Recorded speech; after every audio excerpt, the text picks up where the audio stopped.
Hey everyone, welcome to Firescale Audiobooks. If you enjoy the audiobooks, don't forget to subscribe to the channel.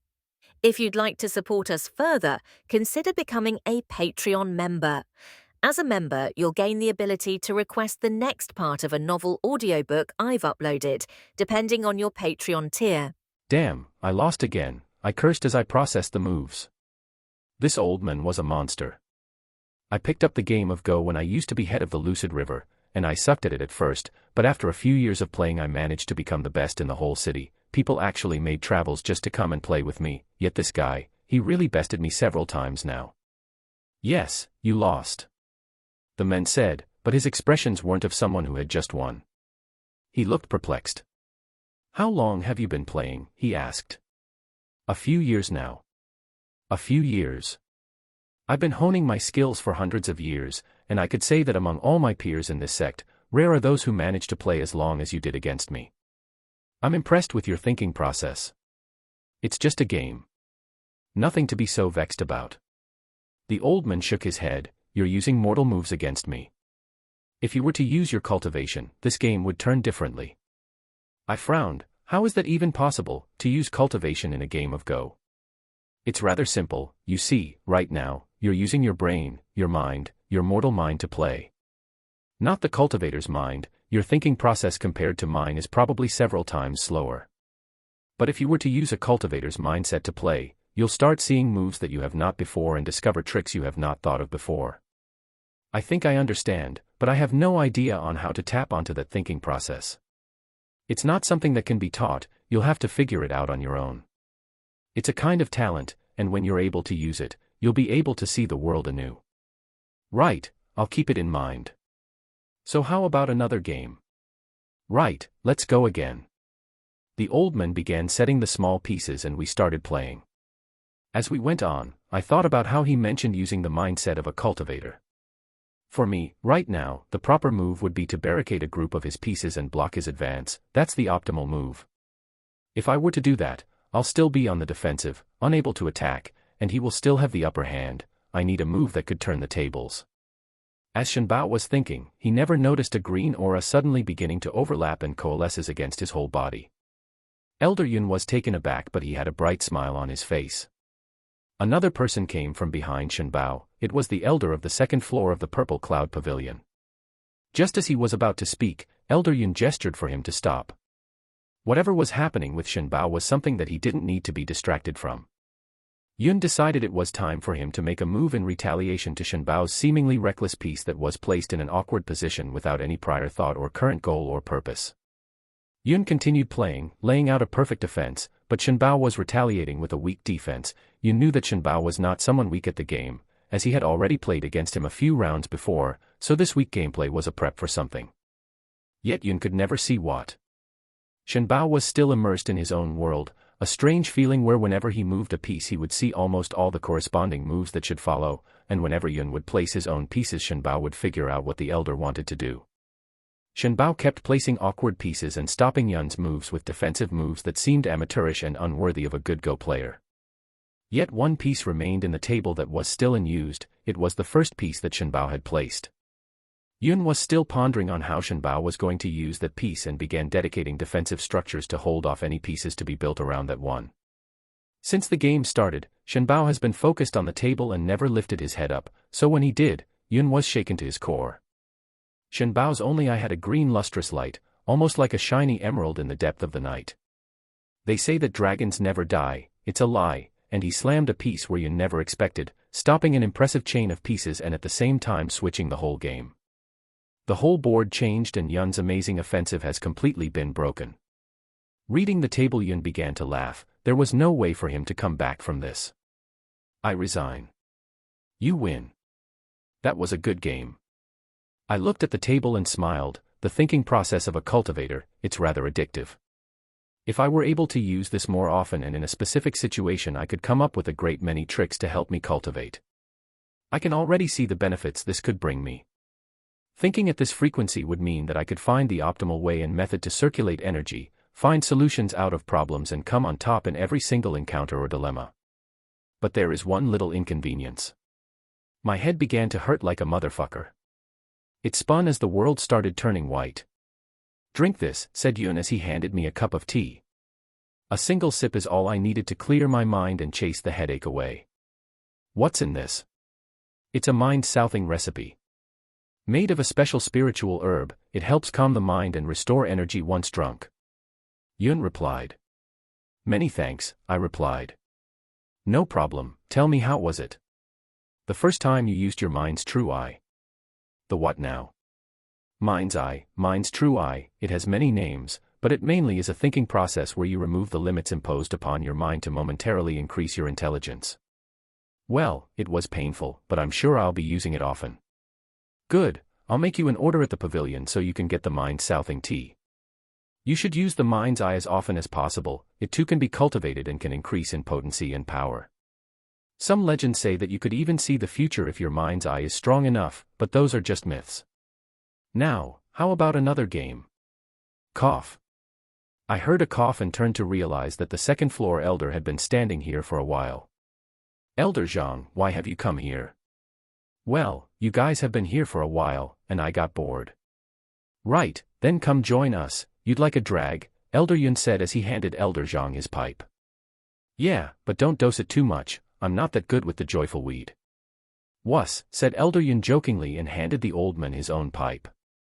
I also used mine. Thankfully I learned how to control my poison chi and used a small flame to light my own smoking pipe.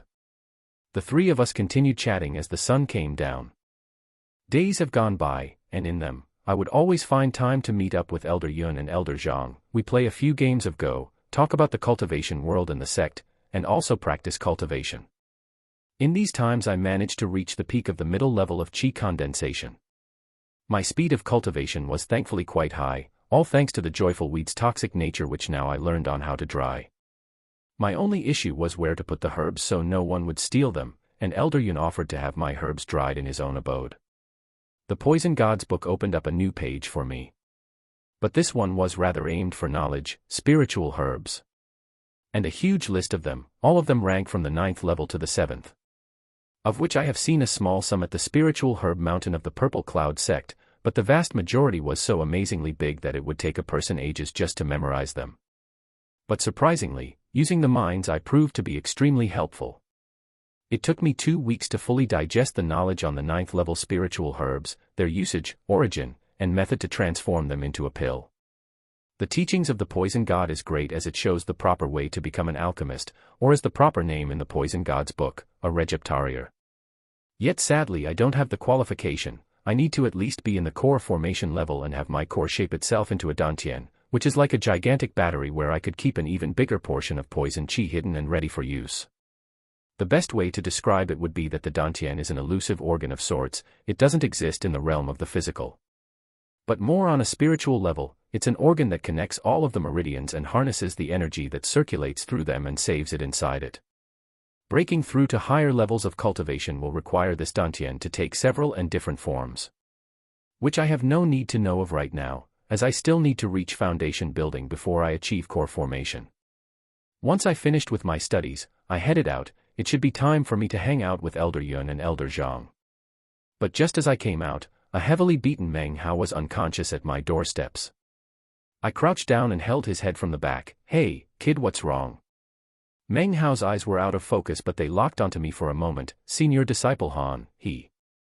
And immediately, the kid fell unconscious again. Shit. I cursed as I picked up the kid, then took him to the pavilion. Chapter 22, Creeping Demise. Once I got the kid to the pavilion, a couple of older disciples came to carry him. They noticed the injuries and assured me with the following words: "We'll take care of him, Shen Bao. Elder Yun requests your presence." "I'll go check with him, please take good care of Meng Hao." "We will," replied the disciple and left with Meng Hao for treatment. As I walked up the stairs of the pavilion uninterrupted by Elder Zhang, who I became a regular and daily guest of his, I saw Elder Yun waiting at the veranda where we played Go every day. "Junior greets Elder Yun, I heard that you need me." "Yes, now that you've reached the peak of the middle stage of chi condensation, you've earned the right to pick a weapon from the armory of the pavilion."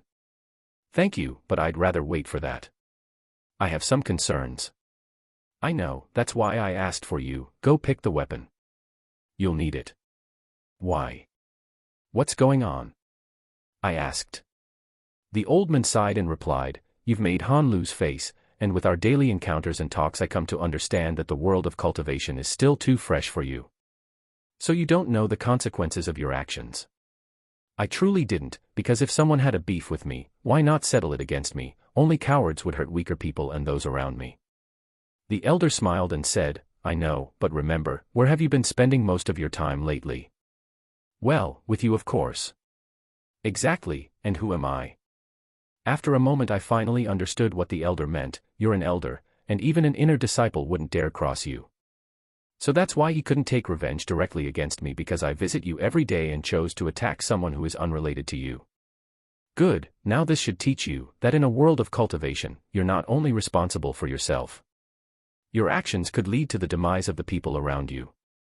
That is why most cultivators would choose to lead a solitary life, filled with solitude and loneliness so that no one could harm them. Friendships, families, children are all weaknesses for a cultivator, and most rid themselves from them to seek the great Tao. Thank you for your lesson, Senior. I'll keep it in mind." "Right, if you can't help but make friends, then make strong ones, who will not drag you down," Elder Yun said. "Or, be strong and domineering enough that when someone tries to harm your friends, they'll think twice about it." "Ah, that's a great way to think about it, but that path is ruthless. It could easily drive the people around you away if you wish to take it. In this case, I don't dare ask an elder for help, you offered enough already. I'll deal with it myself. I will not stop you. It is not in the nature of our sect to stop the disciples from forging their own paths, although Disciple Han is far stronger than you. He is a core-forming cultivator, an entire realm above yours." "I know, but I've dealt with worse," I said as I grinned and went down to the reception hall. "I have a token from Elder Yun. I need to pick up a weapon," I said to the receptionist. The disciple in question asked me to show the token, and once I did, he gestured for another disciple to take his place as he led me to a door at the back of the reception hall. Behind the door was a wide-range armory of different weapons. There were war bows, swords, eastern swords, sabers, zweihanders, clubs, shields, and many other types of weapons. "These are all grade 9 weapons, pick one. If you choose a bow you'll get a quiver of arrows, but any subsequent arrows you wish to procure you'll have to buy using your merit points or in exchange with pills," the disciple stated. "Right, I'll have a look," I said as I looked at the weapons in the armory. There were so many that one would feel lost. But I had to keep my head about me here. First things first, great swords are out of the question, so are bows. Simply because they are too damn heavy. For the sword part, the great swords are pretty heavy and it's obvious why they have a lot of metal in them, duh. The bows, on the other hand, one should know that a simple war bow needs at least 100-pound worth of pulling force just to drag it fully, and that's a mortal bow. A cultivator bow would definitely need much more.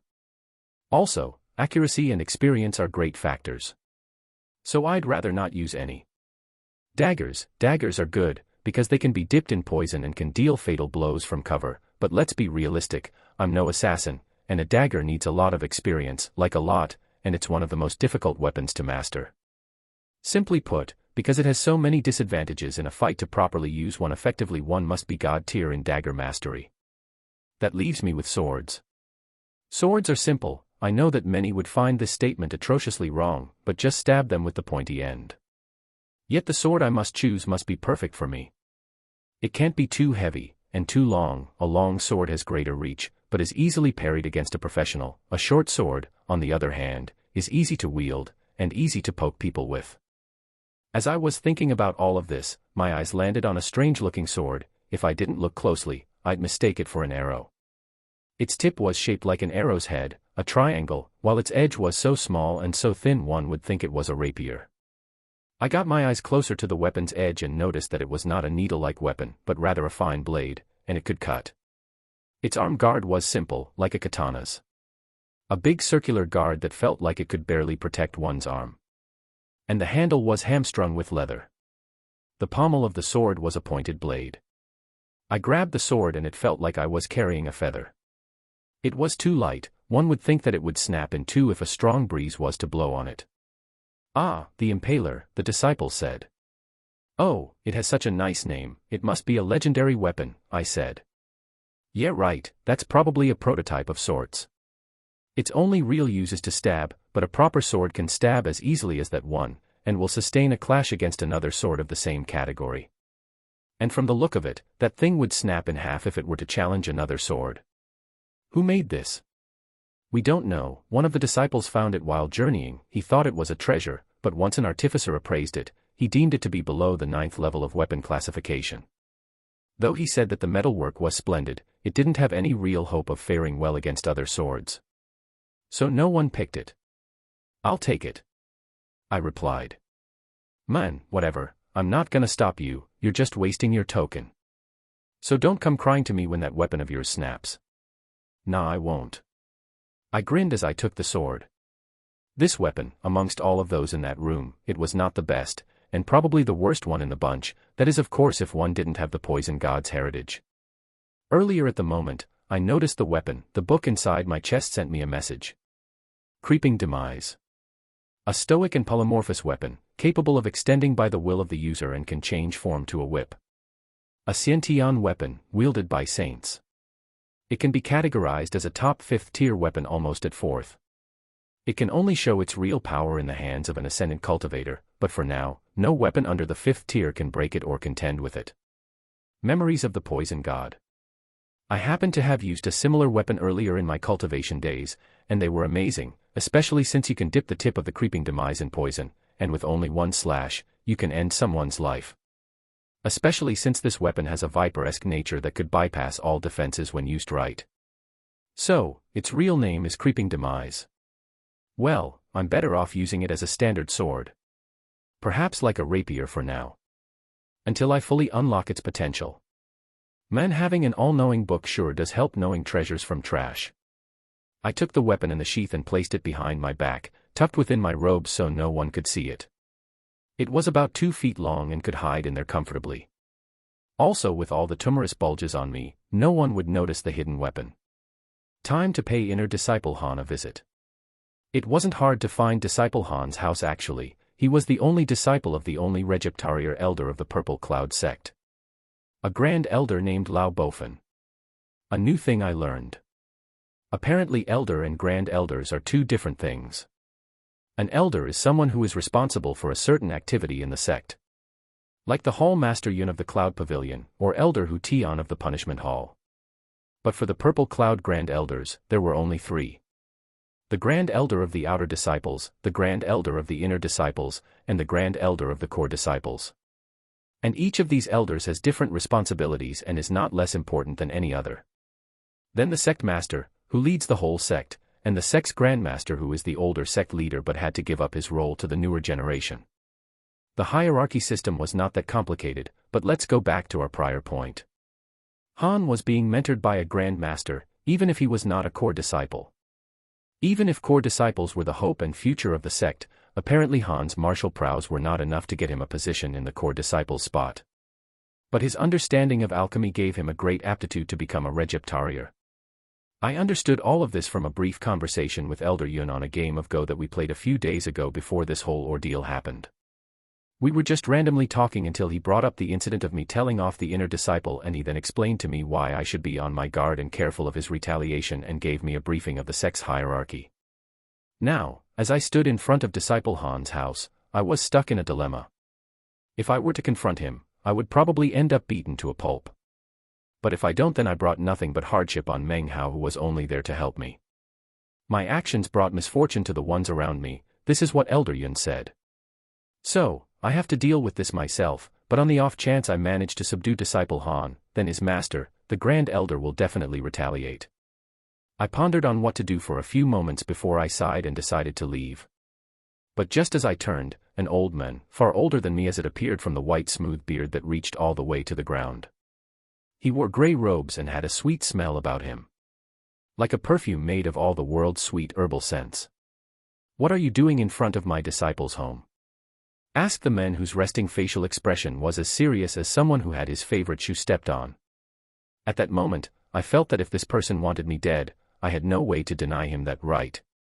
Yes, I say right because, in a cultivation world, it is your right if you wish someone dead or alive, it is your right because you are stronger. A world as a rule as this one cannot be measured with the serendipitous mindset of a man from the modern world. I'm here for an explanation, Grand Elder Lao Bofen. So, you know of me, but I know of you. Still, what seems to be the matter then? Asked the old man. I'm Shen Bao, an outer disciple. I came here for justice against a brother of mine that has been harmed by your disciple Han. The old man waved at me and my whole body shuddered. Matters of the younger generation should be handled by the younger generation. If my disciple wronged you, become better than him and get your justice back. Leave me out of your problems.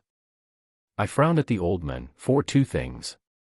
The first was that when he waved, I noticed that the tip of his index finger, middle finger, and thumb had an icy sheen to it. They were almost transparent as if they were made of glass. The poison god's heritage gave me a brief explanation of the reason of this man's illness. The second thing was what he said, matters of the younger generation should be handled by the younger generation. Then if I were to kill Disciple Han, you won't retaliate.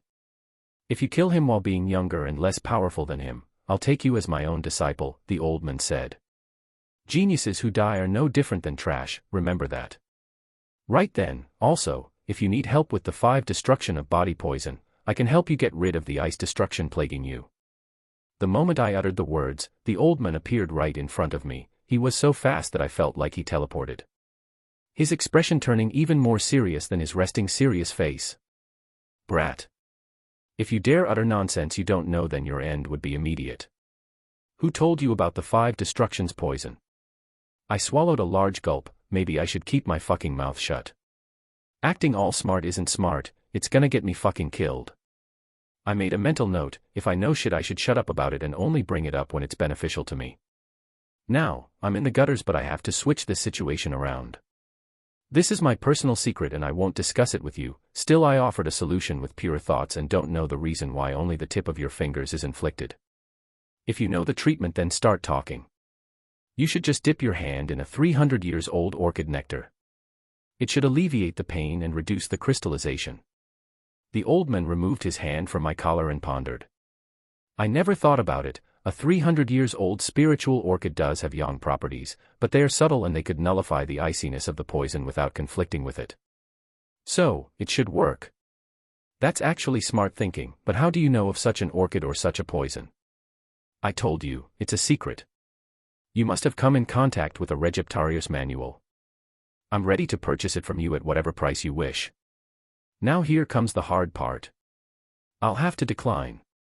The old man's face scrunched up in an ugly frown, but still, he sighed and said, no worries then. Still, you know what's going on with the poison in me, right? Yes. You're not the primary target, you were probably trying to treat a patient who has an even worse condition. Yes. Do you think you can help this patient? He is still alive? I asked. Yes. Damn, if the collateral is that severe on you, how come the primary afflicted be still alive? I would really like to see it for myself. Then you'll have to follow me. The old man said and I followed after. Alright, note to self, if I ever come out of this in one piece, I'll have to be careful of what I say. This is the exact same shit that makes all of those heroic characters in those stories feel like they are making complete dumb decisions when they could have kept their mouths shut. I followed Grand Elder Lao Bofen across the habitat of the inner disciples, but seeing that my walking speed was far too slow to his liking. The old man took to the skies, just like that he hovered in the sky and brought me with him. I flailed for a moment before I gathered my bearing. This was far gentler than when that cultivator took me to the poison god's cave. You seem used to flight. I had experience. I could understand flight using a flying sword would give one experience, but then you had a sword under you, a measure where you could find solid ground safety of sorts. But now, we're flying without the support of anything, only a madman would think they are safe. I wonder, are you a madman? Elder Lao asked. Mad, perhaps, but I have my reasons not to fear, I replied. Care to explain your reasons? Asked Lao as we moved at increasing speeds. First of all, if you wanted me dead, you would have killed me 10,000 times over. Sounds about right, then what's the second reason? You need me to treat your patient. And also, you wish to know how I would treat your patient. Even a person as old as you are, you're still fascinated with new things. Curiosity is the mother of all things. And none could escape its clutches. So, I fear not for my life. I could also be leading you to a safe place where I could use soul search on you. Said the old man. True, but you wouldn't, I replied. Once again, you amaze me with your confidence. I wonder, where do you get this? Your demeanor. You're not evil. If you were, you would have forced me to give up my secrets the moment I spoke. So you do realize your mistake? Yes, and already regret it, but not enough to not treat a patient from dying one of the most agonizing deaths in the world. The old man laughed. Why are you laughing? I doubt that what I said was something to jest about. You, is who I am laughing at. You say the most agonizing deaths when the bone and body grinding poison has infected you as a plague does to a backwater town. You've suffered fate hundreds of times worse than the 5 body destructions and say that it's one of the worst ways to die. Do you know that the bone and body grinding poison, though it is common, is one of the top poisons of the poison list? No, I had no such knowledge. To be honest, most men would rather die than suffer your agony. I find it fascinating how you manage to survive, even if you're on the verge of death right now. Also, another reason for my lack of fear to death, it has been my companion. But perhaps I could find a treatment. I salute your confidence and optimism, but if this was treatable, it wouldn't be on the heaven list. The world of cultivation is limitless, is it not? Yes. So, if there was a problem, there has to be a solution.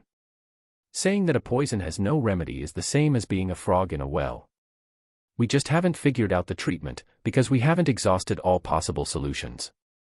The old man went silent for a moment before he pulled something from his pocket and threw it at me. I grabbed at it, and it was a small ceramic vial. I shook it and it jingled with the sound of pills. Why are you giving me this? I asked. It is because I learned something from you. Just because there is a problem, doesn't mean that there is not a solution. The scope of our understanding must be expanded to figure out newer methods to solve something that everyone thinks unsolvable. I found myself in a bottleneck, and I believe with your words, I can finally touch the rims of comprehension. I'm not a petty man, I repay my favors. I cupped my hands at the Grand Elder and said, many thanks, for your patronage. The old man smiled as he waved his hand, don't mention it. We've arrived, let's go. We slowly dropped until we were in front of a palace so grand that I had trouble gauging its full size. I had been to India once and had seen the Taj Mahal, but in front of me, the whole Taj Mahal would barely fit in one of this palace's doors. And there were 8 of them, each leading to a different sector. And they say that the Purple Cloud sect is a 9th level sect. I could hardly believe it seeing this palace. Actually, we're originally a 4th level sect, but due to what you're about to see, we have declined and lost a lot of power. This palace is all that remains of our former prestige. This sounds rather ominous. Still, I have to see with my own eyes what caused this sect to decline to this degree. As we walked through the palace, I saw many old men coming and going, probably elders and deacons responsible over the sect. They could even be inner and core disciples here. But none of them were too free to give us a second glance as we walked inside. We headed deeper into the palace and walked up a flight of stairs that led to a golden door. The door opened up, revealing a room full of incense burners and vats of herbal liquids. Yet there was a coolness to the air that made my bones feel like they were going to freeze over. I began rotating my cultivation to fend off the coldness, and it worked like a charm. The added een from the origin een flower helped me subdue the cold. I'm amazed that you were able to subdue the side effects of the ice destruction. You seem to be carrying a lot of secrets. The old man said, but he had not a single hint of greed on him when he spoke. Lao Bofin spoke a sweet womanly voice. It was an otherworldly beautiful woman who looked like she was made of pure crystal. Bare half of her face and one arm, the rest of her body was encased in an ice-like structure that was continuously releasing the cold air. Sect Master, Lao Bofin said as he bowed to the woman. I gave a similar bow, then rose back up. It seems that the situation is much direr than I expected. Who might this be? Sect Master, this is an outer sect disciple, I found. He seems to be knowledgeable in regards to your condition. If I wasn't in my current condition, I would have slapped you both to the nether world. You think a mere outer disciple who is not even a transformation expert can treat me? What foolery is this? Are you tired of living, Lao? The last words she uttered with such wrath that she began a coughing fit. 2 women, of probably the age of 20, came rushing to her side and began applying a brew made of some sort of herbal liquid. The 2 women's hands were also made of ice. And whenever they touched the sect master, the contamination would spread. You should stop that, the 7 silkworms extract is only numbing the pain, it does nothing to the contamination. You think I don't know that, the woman said. Please sect master calm down, one of the girls said. But wait, how do you know this is 7 silkworms extract, the sect master asked. Sect master, I told you he is knowledgeable. And I have brought him here to see if he could treat you. Treat me? Such foolish notion. The woman spoke in disgust at me. A man of such appearance is no use to even himself, how could he treat me? To be completely honest, I can't treat her. What? Then why have I brought you here? Lao's face turned to anger. Wait. I haven't finished. The current me can't treat her. But I could in time. I need at least 3 years. But from the look of your current condition, you probably don't have more than 1 month left to live. Fool, I have enough medicine to keep me up and running for at least a year. Said the sect master. Okay, if you say so, but tell me, have you been feeling dizzy lately, and having sudden loss of temper? Also sometimes you feel like you're seeing nothing but white, and when you come back to it, more than a day had passed. The 2 girls around the sect master looked at each other and then back at me. How do you know that?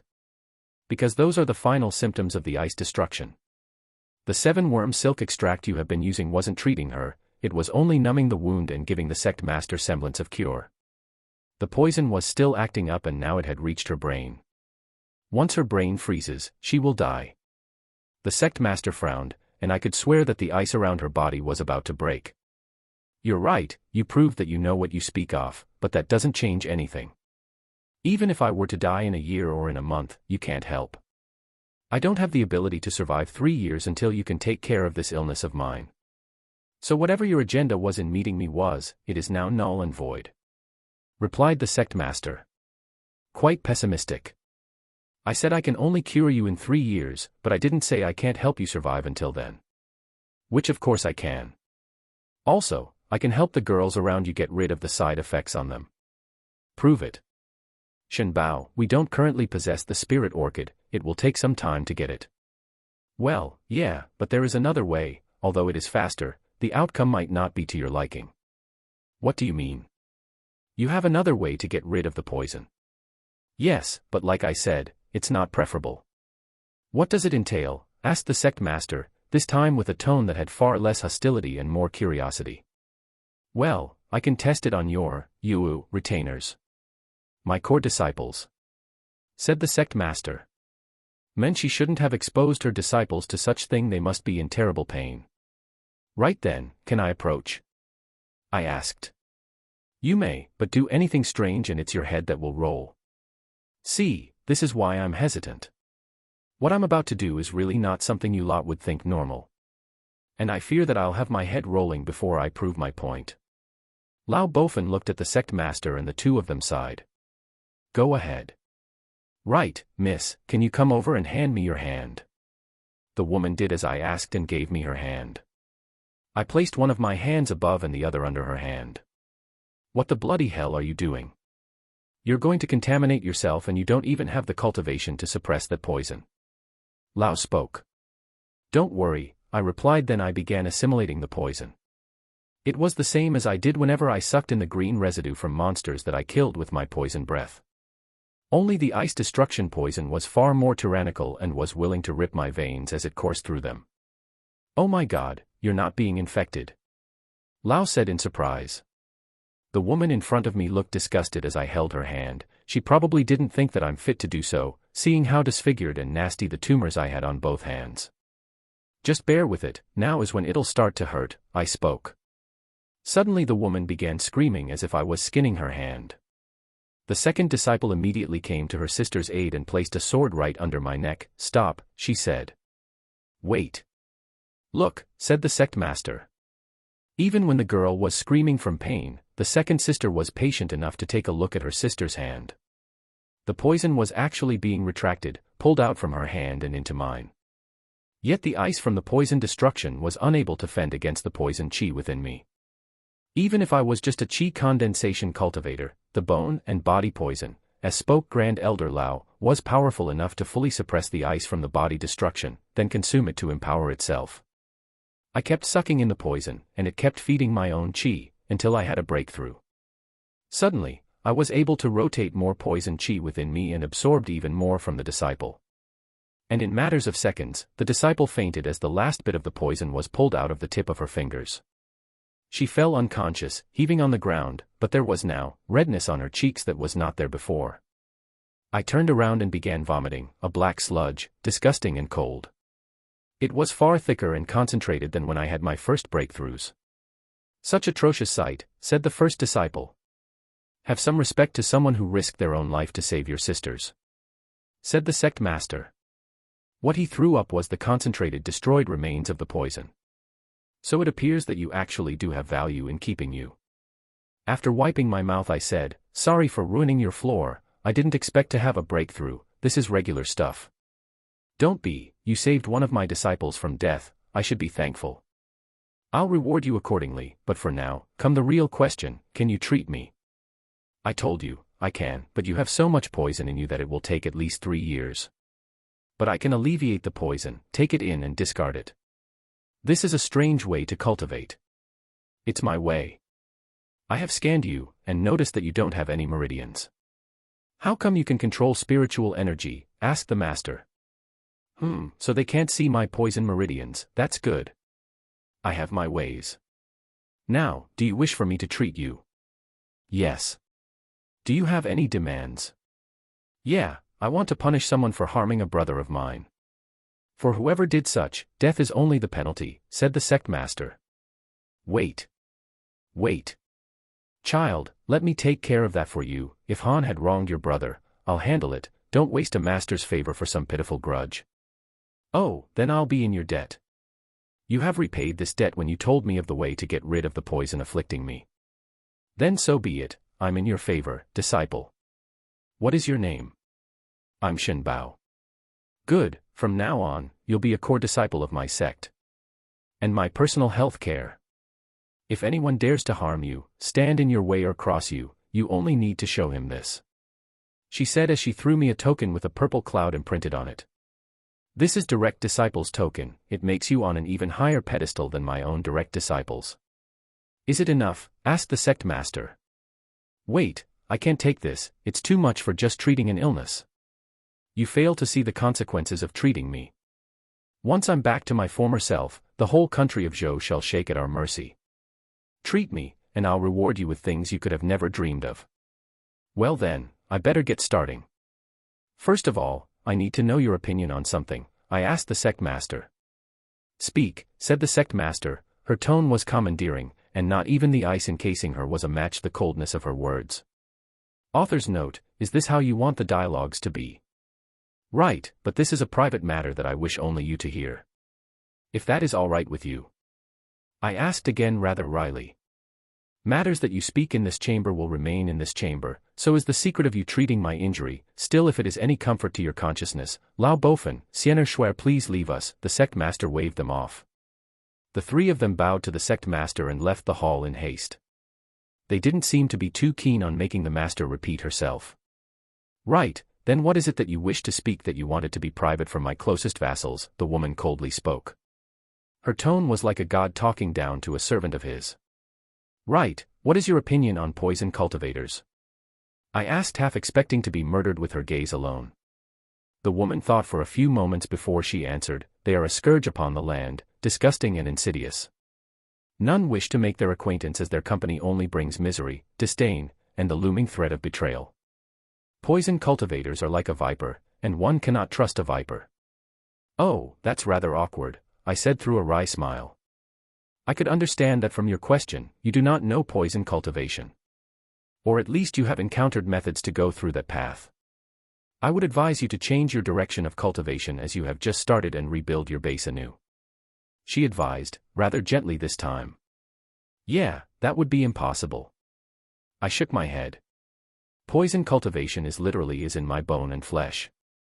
You will not find friend or companion along your road, not even poison cultivators trust each other, her words were definite and certain. To be completely honest, I have never needed friends. I relied on myself to do everything in my prior life, that will not be a problem. Especially since my own children betrayed me. There is no need to trust anyone else. The road to cultivation is steep, long, and lonely. It could do to have a few allies. But that is your own matter.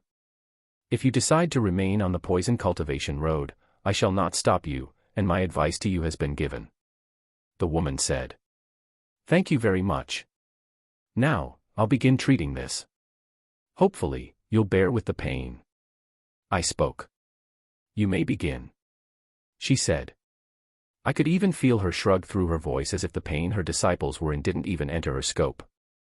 Right, but this will be rather uncomfortable. Please bear with me. I said once again.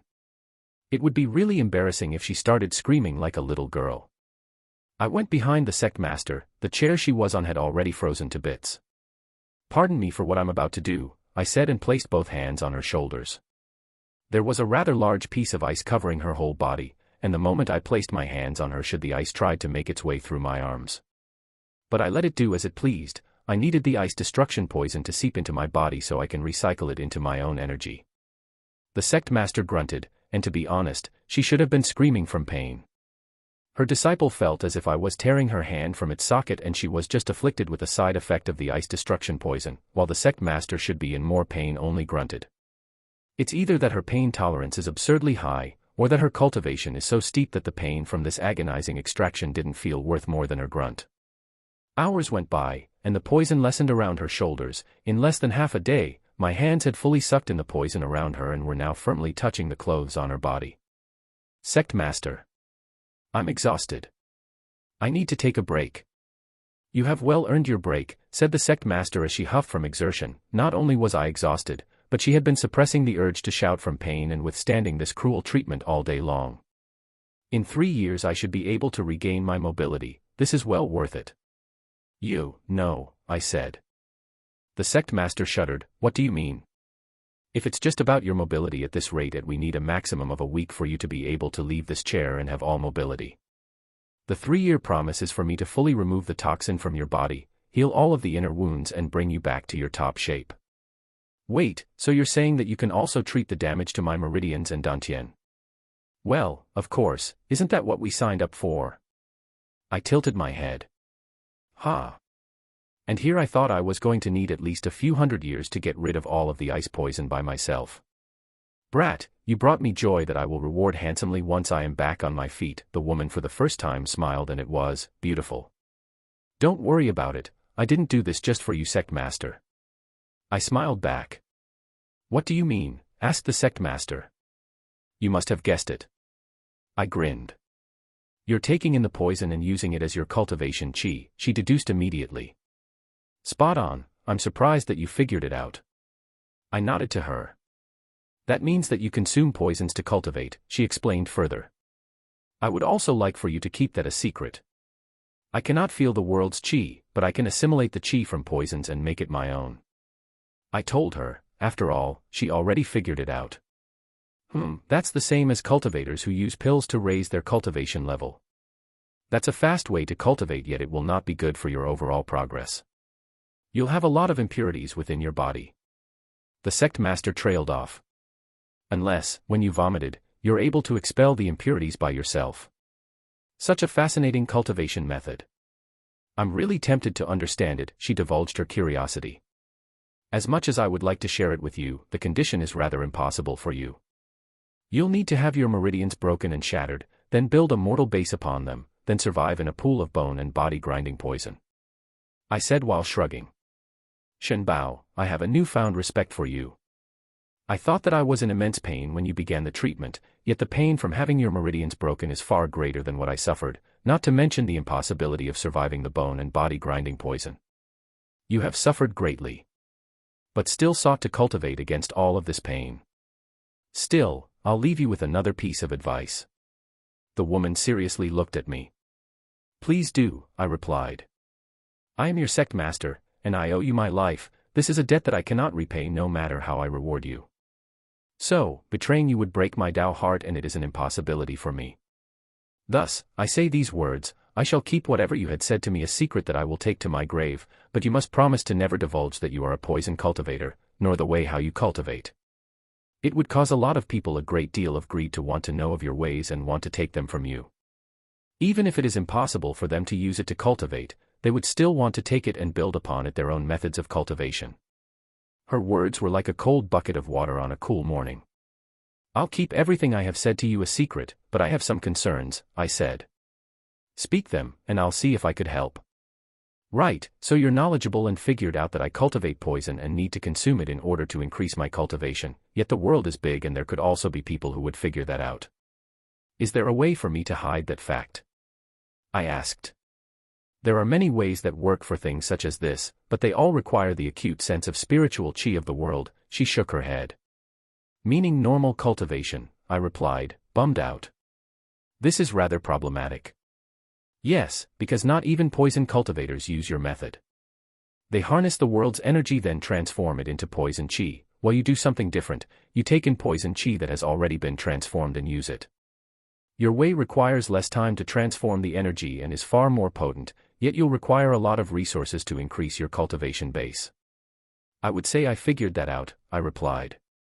Yes, but fret not, I believe I have a method for you. Go to Elder Yun, show him the token I gave you, and ask him to give you the Star Weaver manual. She said. What's that? It's a cultivation manual that uses the powers of the stars. It doesn't require chi sense, and it is common, but it will help you hide your poison chi, and if any cultivators try to skin you using their divine sense, they'll only see the star weaving energy and believe you're a start cultivator. The sect master explained. Oh, that will be handy, thank you very much, sect master, I replied. Very well then, you're excused to leave, she nodded towards me as best she could.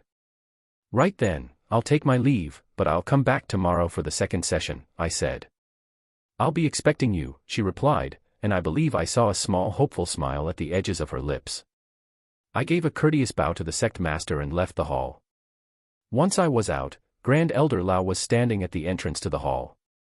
How did it go? He asked. He almost looked like a puppy wagging his tail. Well, I removed a good deal of the ice from her body. In 1 week she should be able to move about, I replied. Good, good, said the elder with a great smile on his face. You need me to treat that? I said as I pointed at his hand. That would be handy, pun intended. With the ice in my hands I could no longer practice alchemy, and my Regiптarier status has been removed. So I would be in your debt. The old man gave me a slight bow. It's gonna be painful, you sure you don't want to use the spirit orchid, I advised. That's something I cannot obtain currently and I'll need to travel to Zhao Country's grand auction that only happens once every 3 years. Right, auctions, I muttered. I remembered that there were a lot of auction houses for cultivators in those stories. They visit them and end up with good treasures.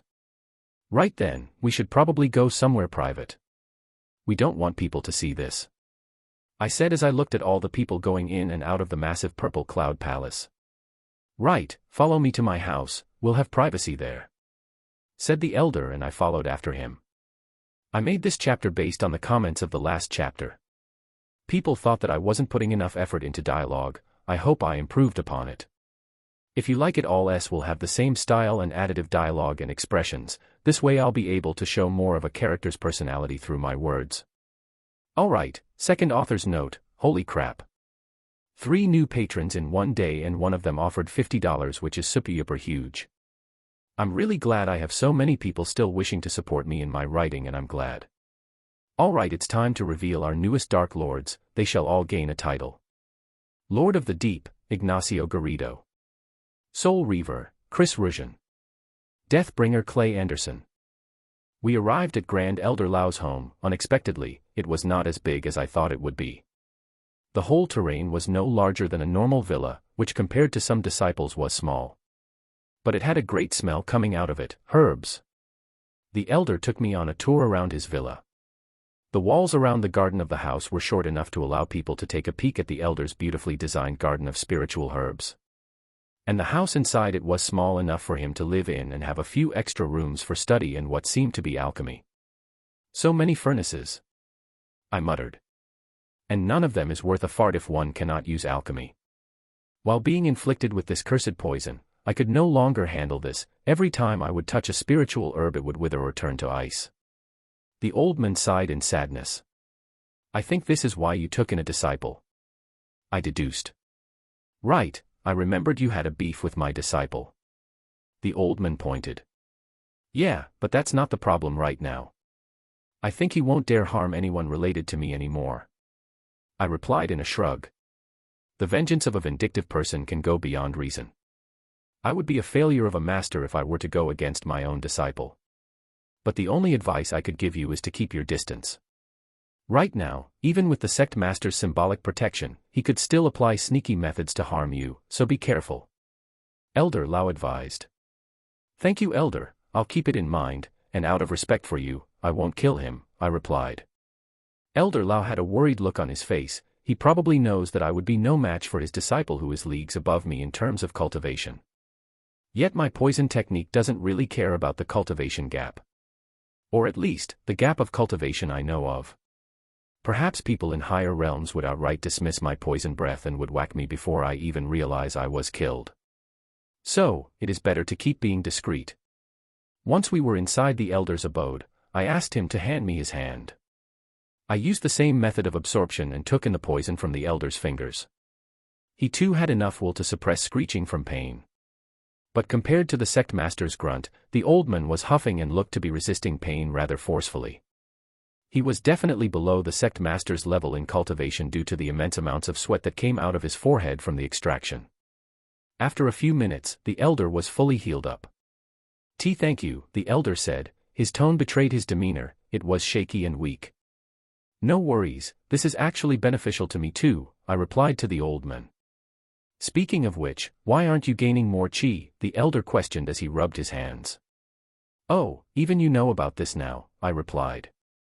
Basically, all four of us would understand now, me and the sect master and her two disciples.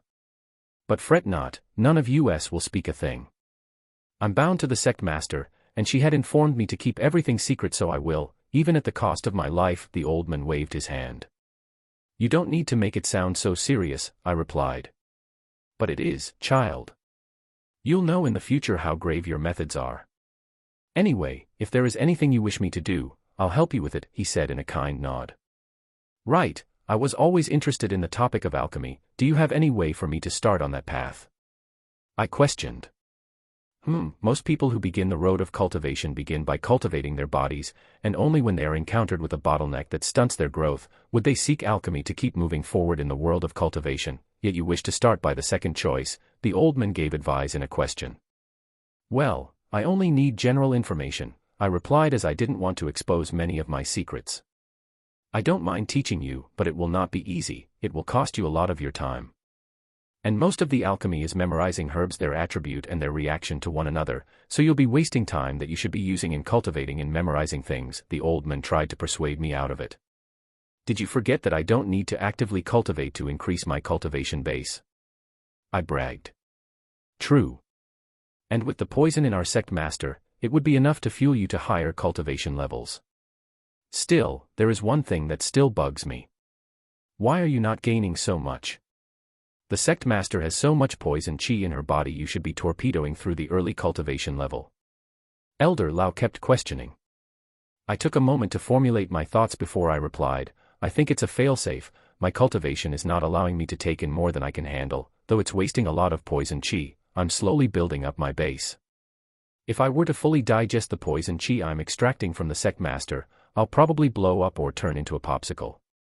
The old man tilted his head as he spoke. Though I don't know what a popsicle is, I think it's a bad thing, and you're right. Then if your case is like that, there is nothing to worry about. We should start by giving you a list of some of the 9th level spiritual herbs. Here. The elder said and handed me a black tome that read, Spiritual Garden First Tome. It's a book made by a great alchemist, Bai Yulong. It has 9 tomes in total, and it encompasses the majority if not all of the spiritual herbs of the 9th grade. Once you have memorized the first tome, I'll give you the latter versions. I believe I won't be needing that. I handed the book back to him. Sure, I know you have an alchemist cultivator manual. I already asked to procure it from you, but I don't think that you should skimp on the basics. The old man replied in a slightly offended tone. He seems to be a person who doesn't like it when his gifts are returned, nor a person who likes people who skip on the basics. How about you quiz me then? I asked with a wide smile. The elder frowned, then asked, what are the properties of the blood ginseng? Unlike its name, the blood ginseng has no correlation to blood whatsoever. It's only its color that is crimson, and once soaked in warm water, the water will turn vicious and thick as blood. The blood ginseng is good for treating infections and could be used in increasing one's spiritual cultivation by slightly enlarging the meridians of the person. It comes with a downside that is if one were to continuously use it, they'll suffer from addiction and will have withdrawal symptoms once they stop using the ginseng for a few days, mainly headaches and nausea and such, I replied in one breath. The old man was stunned as he looked at me as if I was a monster. I'll be damned. That's even more than what Bei Yulong had in his book, though I can confirm the rest of your statement is correct due to tests I did myself on the ginseng. Good, I'll ask you something else. The elder began mentioning more herbs. It was so much that he was engrossed in it more than I was. As he pulled up a note and began writing on it, he said that some of the notes I gave him were more exhaustive than what he had, and with this newfound knowledge he could increase the potency of his pills. We kept on exchanging ideas and knowledge about plants for a while until the elder had to stop. Looking at the time, it was well in the night. You'll need a place to rest. You don't need to walk all the way back to your cave. I have a guest room you can use, it's upstairs, the elder kindly offered. Right, but I'll need to contact Elder Yun for the cultivation manual that the sect master asked me to obtain, I replied. Just tell me which cultivation manual you need and I'll have it delivered to you by morning. Elder Lao offered. Right, that would be perfect. I'm feeling a bit exhausted, and I'll need to be fresh enough to help the sect master in tomorrow's curing session, I thanked the old man. Right, off you go Shen Bao, I'll manage the rest. Replied the elder and pointed me to where I'll be spending the night. Usually, cultivators don't need sleep, nor do I, but what I meant with rest was to go into meditation for the rest of the night. Tomorrow was gonna be a good day, and I'll be learning the star weaving technique. Morning came and my cultivation session has ended. I thought it would be best if I were to see Elder Lao about the star weaving technique manual. He had promised to go and handle that affair for me. Once I went down, I saw a small purple-colored book on the book stand that was not there. I approached the table and took a look at what seemed to be a cultivation manual. It read Star Weaving Technique. This must be it, I thought to myself. I opened the book and read. Stars are beacons of the never-ending universe. They guide the way for lost travelers and help light the dim and dark space. They can be a great source of power were to harness the energy emanating from these ancient globes.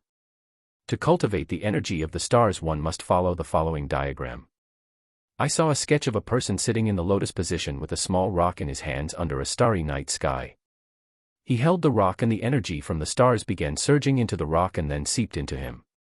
They didn't need to go through his meridians, but the skin of his body acted as a white sheet being inked on. It gathered the energy and empowered the character. This seemed to be simple enough, and I wanted to try it, but it was still morning and this technique seemed to be only applicable during the night.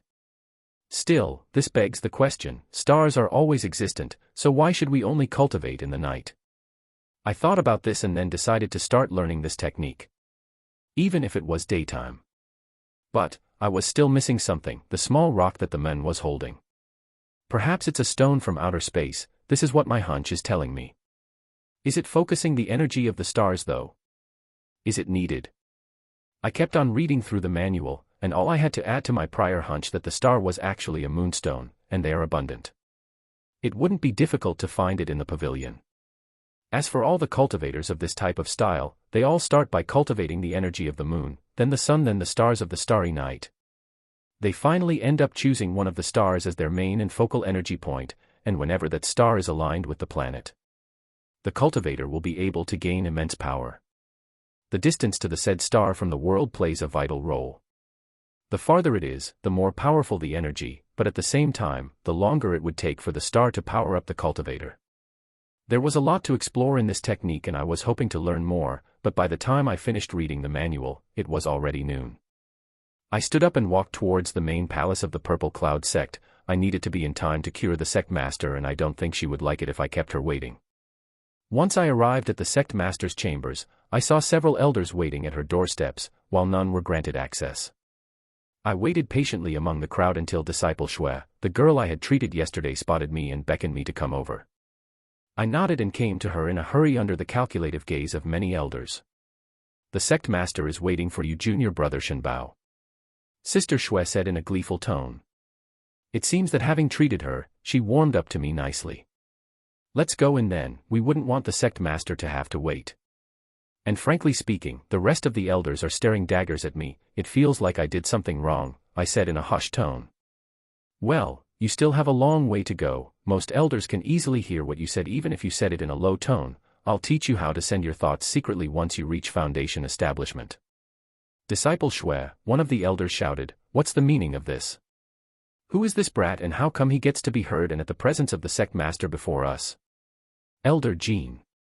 He was specifically asked to come over by the sect master. If you have any complaint, I'll forward them to her immediately. The elder scrunched up his nostrils and humphed loudly.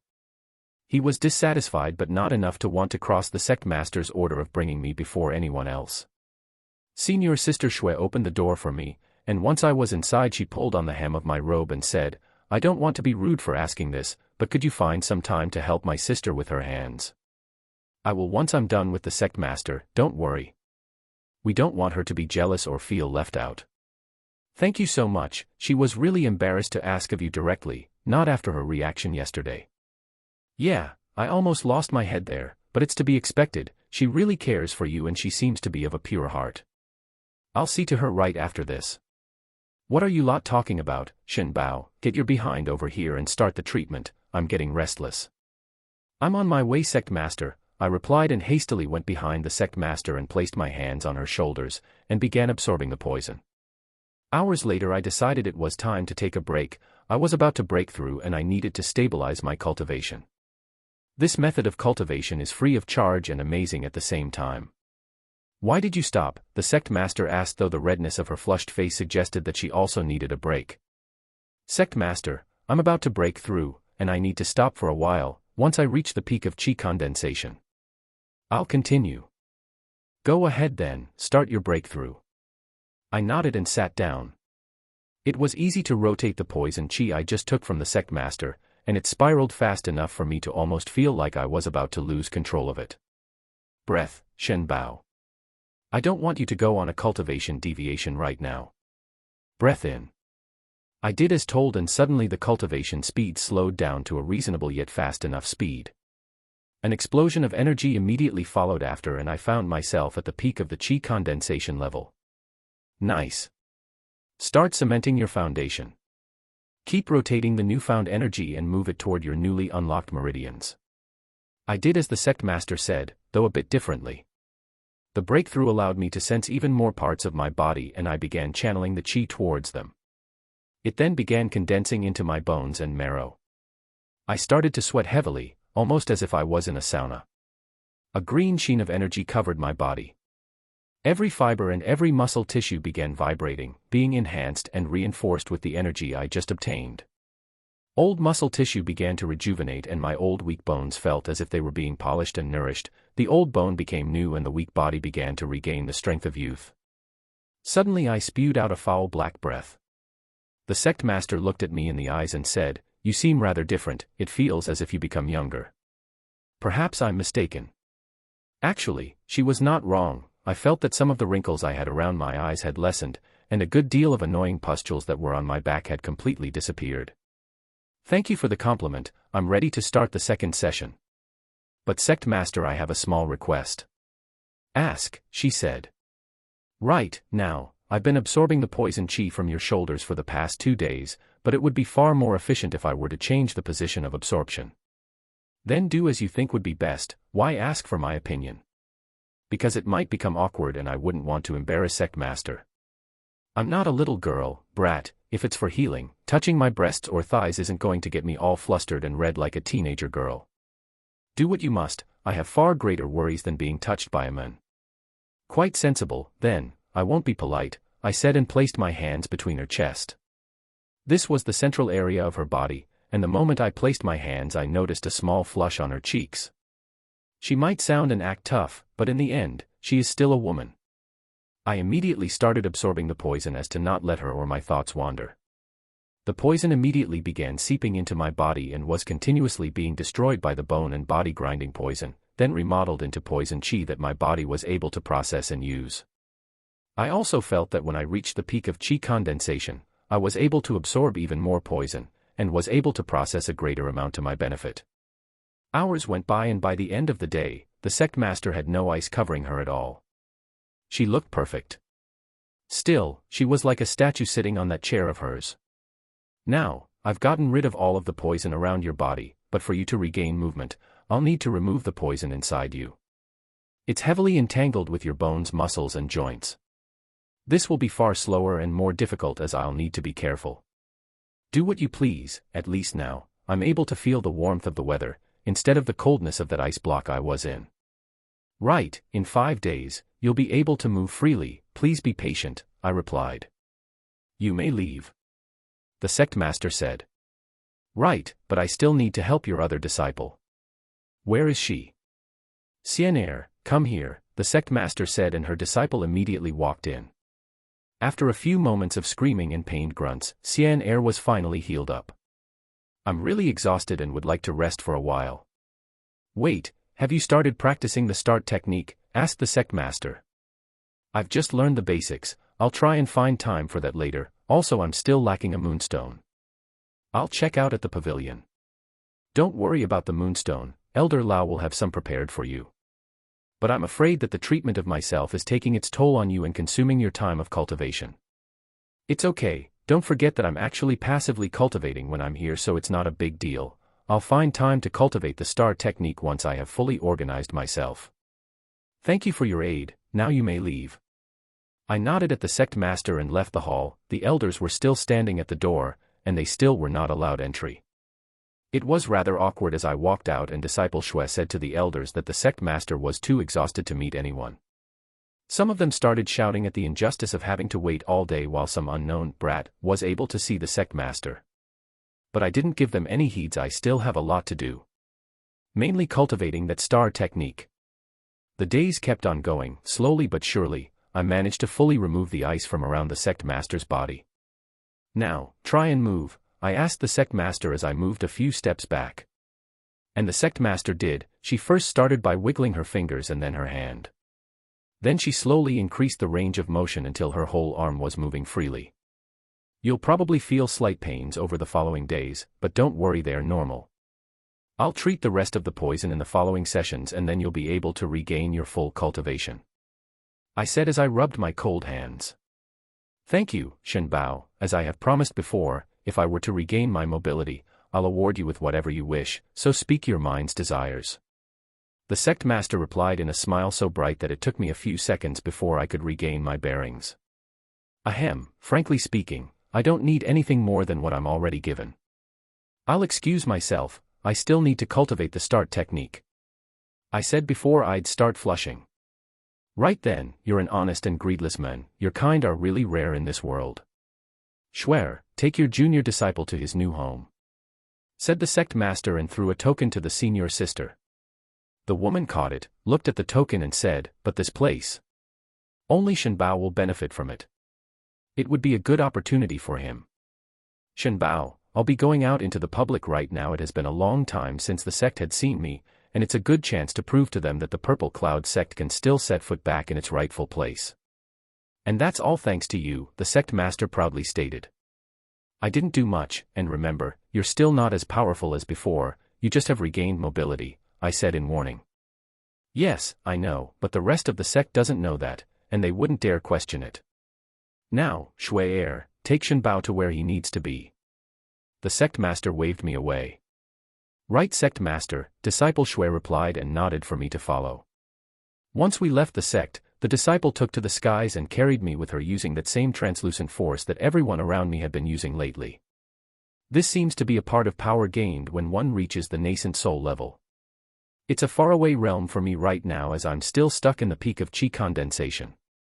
Apparently, the poison I've consumed from the sect master was powerful, but not enough to cause a breakthrough.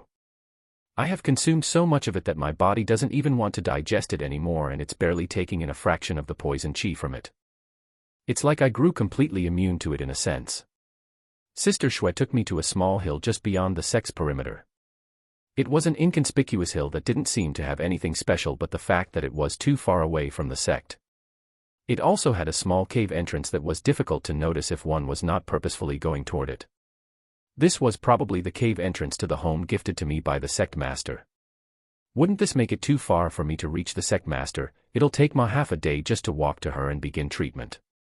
Don't worry about it, I'll come and get you when the sect master needs her treatment. Also, Grand Elder Lao and Elder Yun have been informed of your whereabouts. They'll come to keep you company when they have time.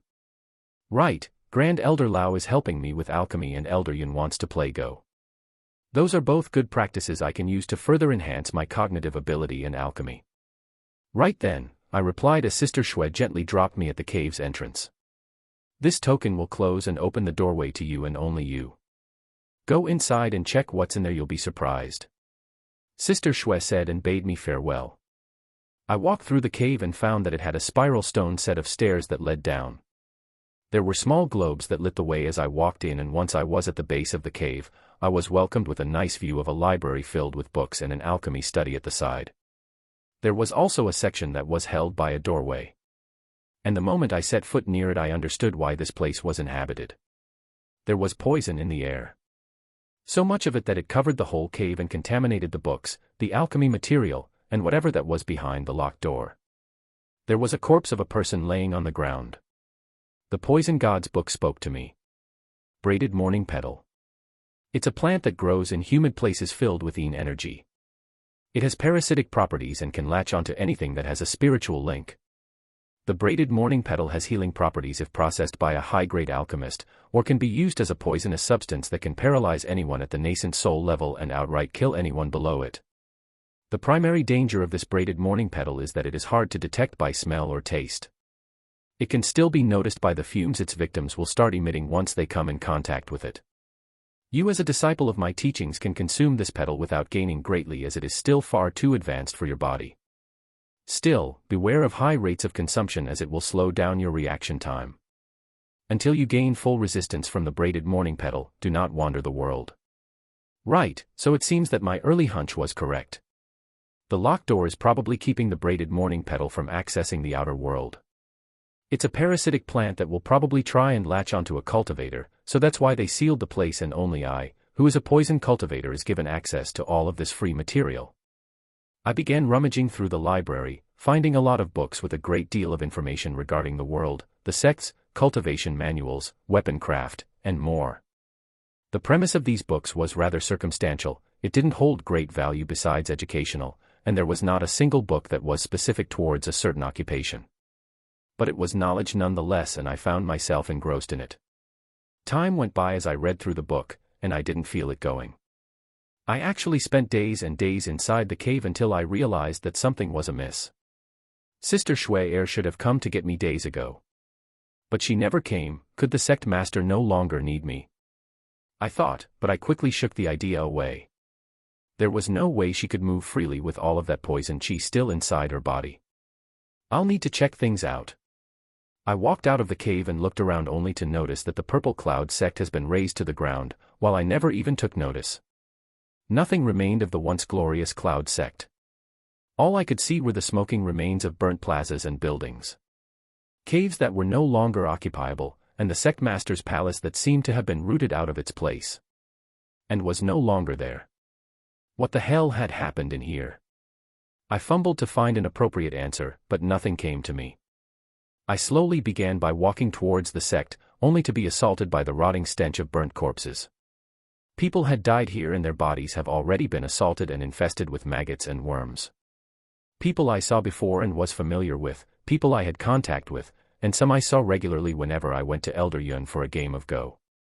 The majority of the dead people were outer sect disciples because they all seemed too weak to defend themselves from whatever killed them. And what killed them wasn't gentle.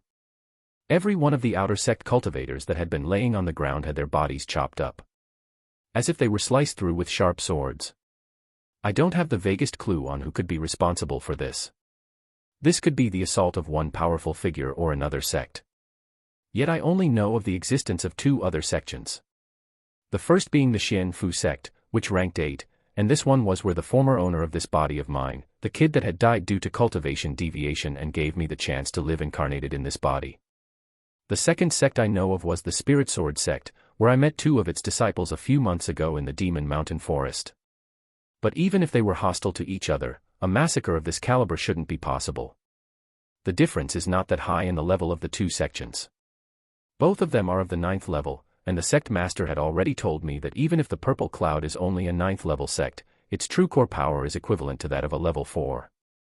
I kept racking my brain trying to find out why the whole sect had gotten eradicated overnight, and for whatever reason it happened, but always came up short. Without any information I could never deduce a proper answer.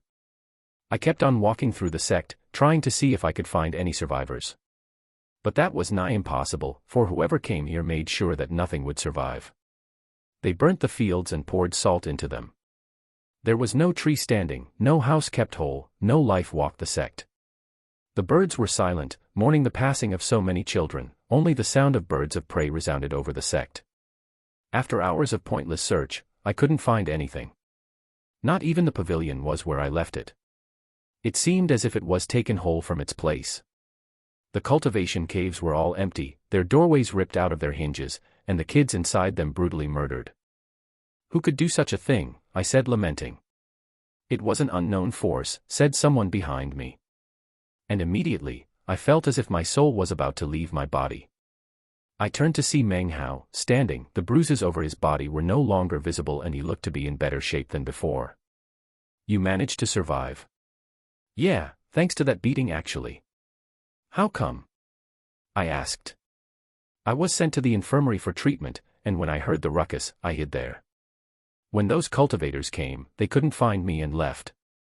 The kid is lying. There is no way for those cultivators to be so thorough in killing everyone and forgetting him. Hiding, I could believe that, but a divine sense could easily locate him.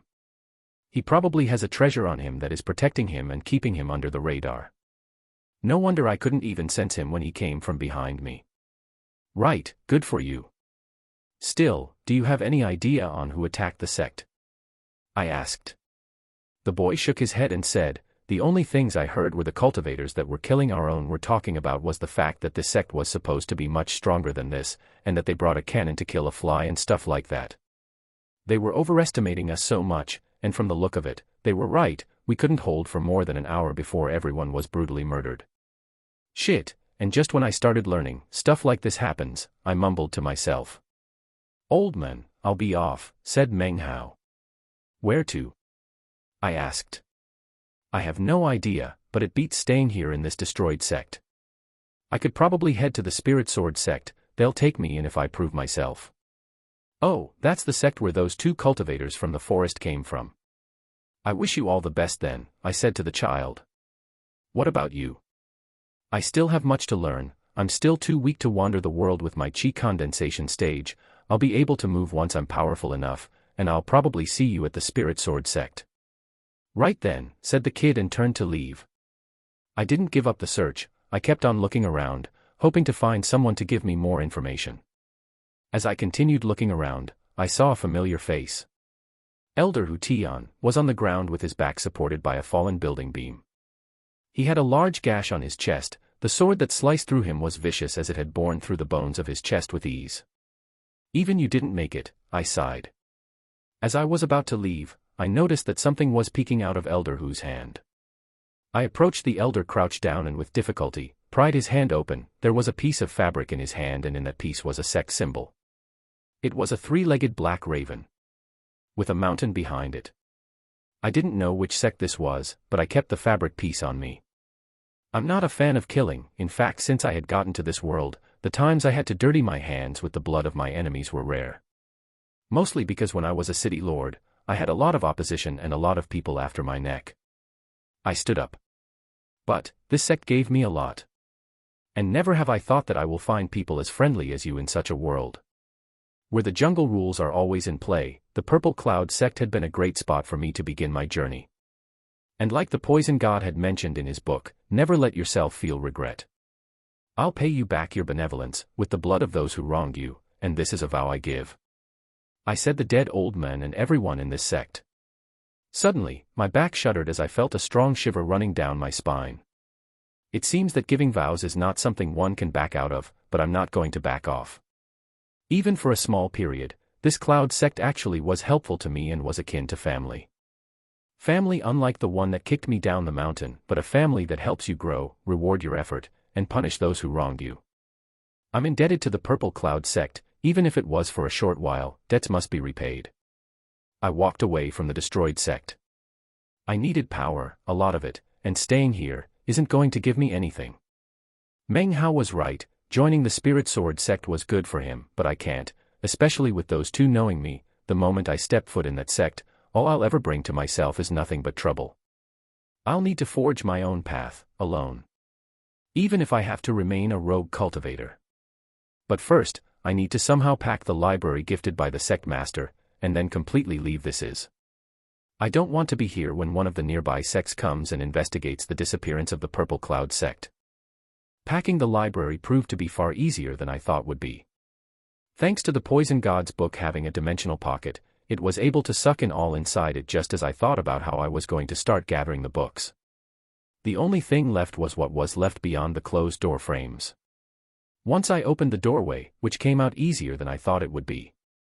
The hinges had actually rusted over due to the passage of time, and when I used my sword, the creeping demise, it easily tore through them and toppled the doors inwardly, causing a lot of dust to float up in the air. There were a lot of withered plants inside the formerly closed chamber. These must have all been spiritual plants that have been contaminated by the braided morning petal and were now dead and no longer useful.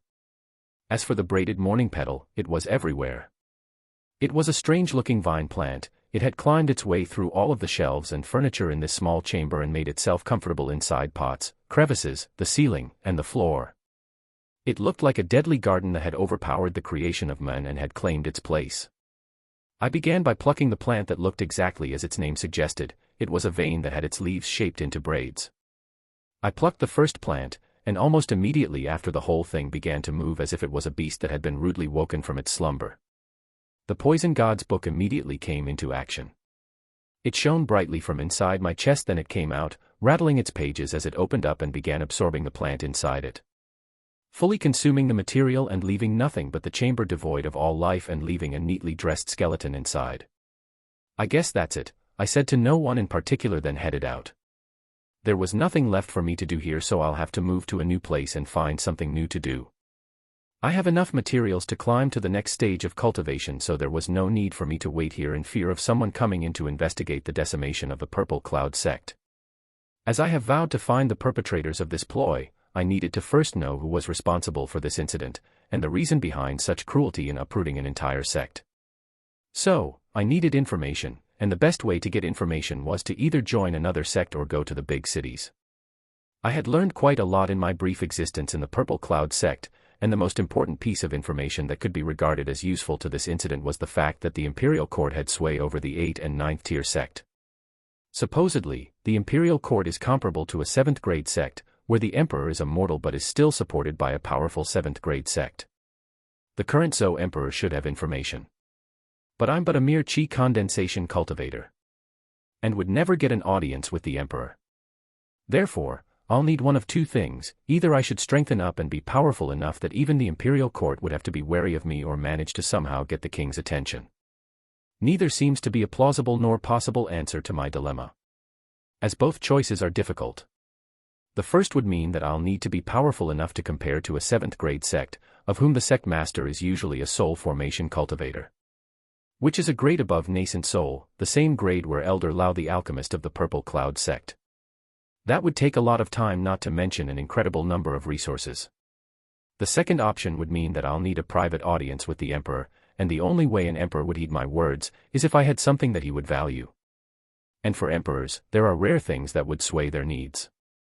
Not to mention, if I have something he needs, he could easily take it away by force. This was a world where if you have a treasure that you can't protect, you don't deserve it.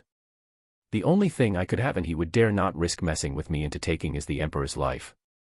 Easy as that. I'll need to put myself in a position where only I have a say if the Emperor could live or die. This is the quickest of the two methods, but by far the riskiest. And all of this is just to get information about the sect. I changed my clothes to the set of clothes that the skeleton inside the inner chamber had. I didn't need to be questioned if someone recognized the robes I have.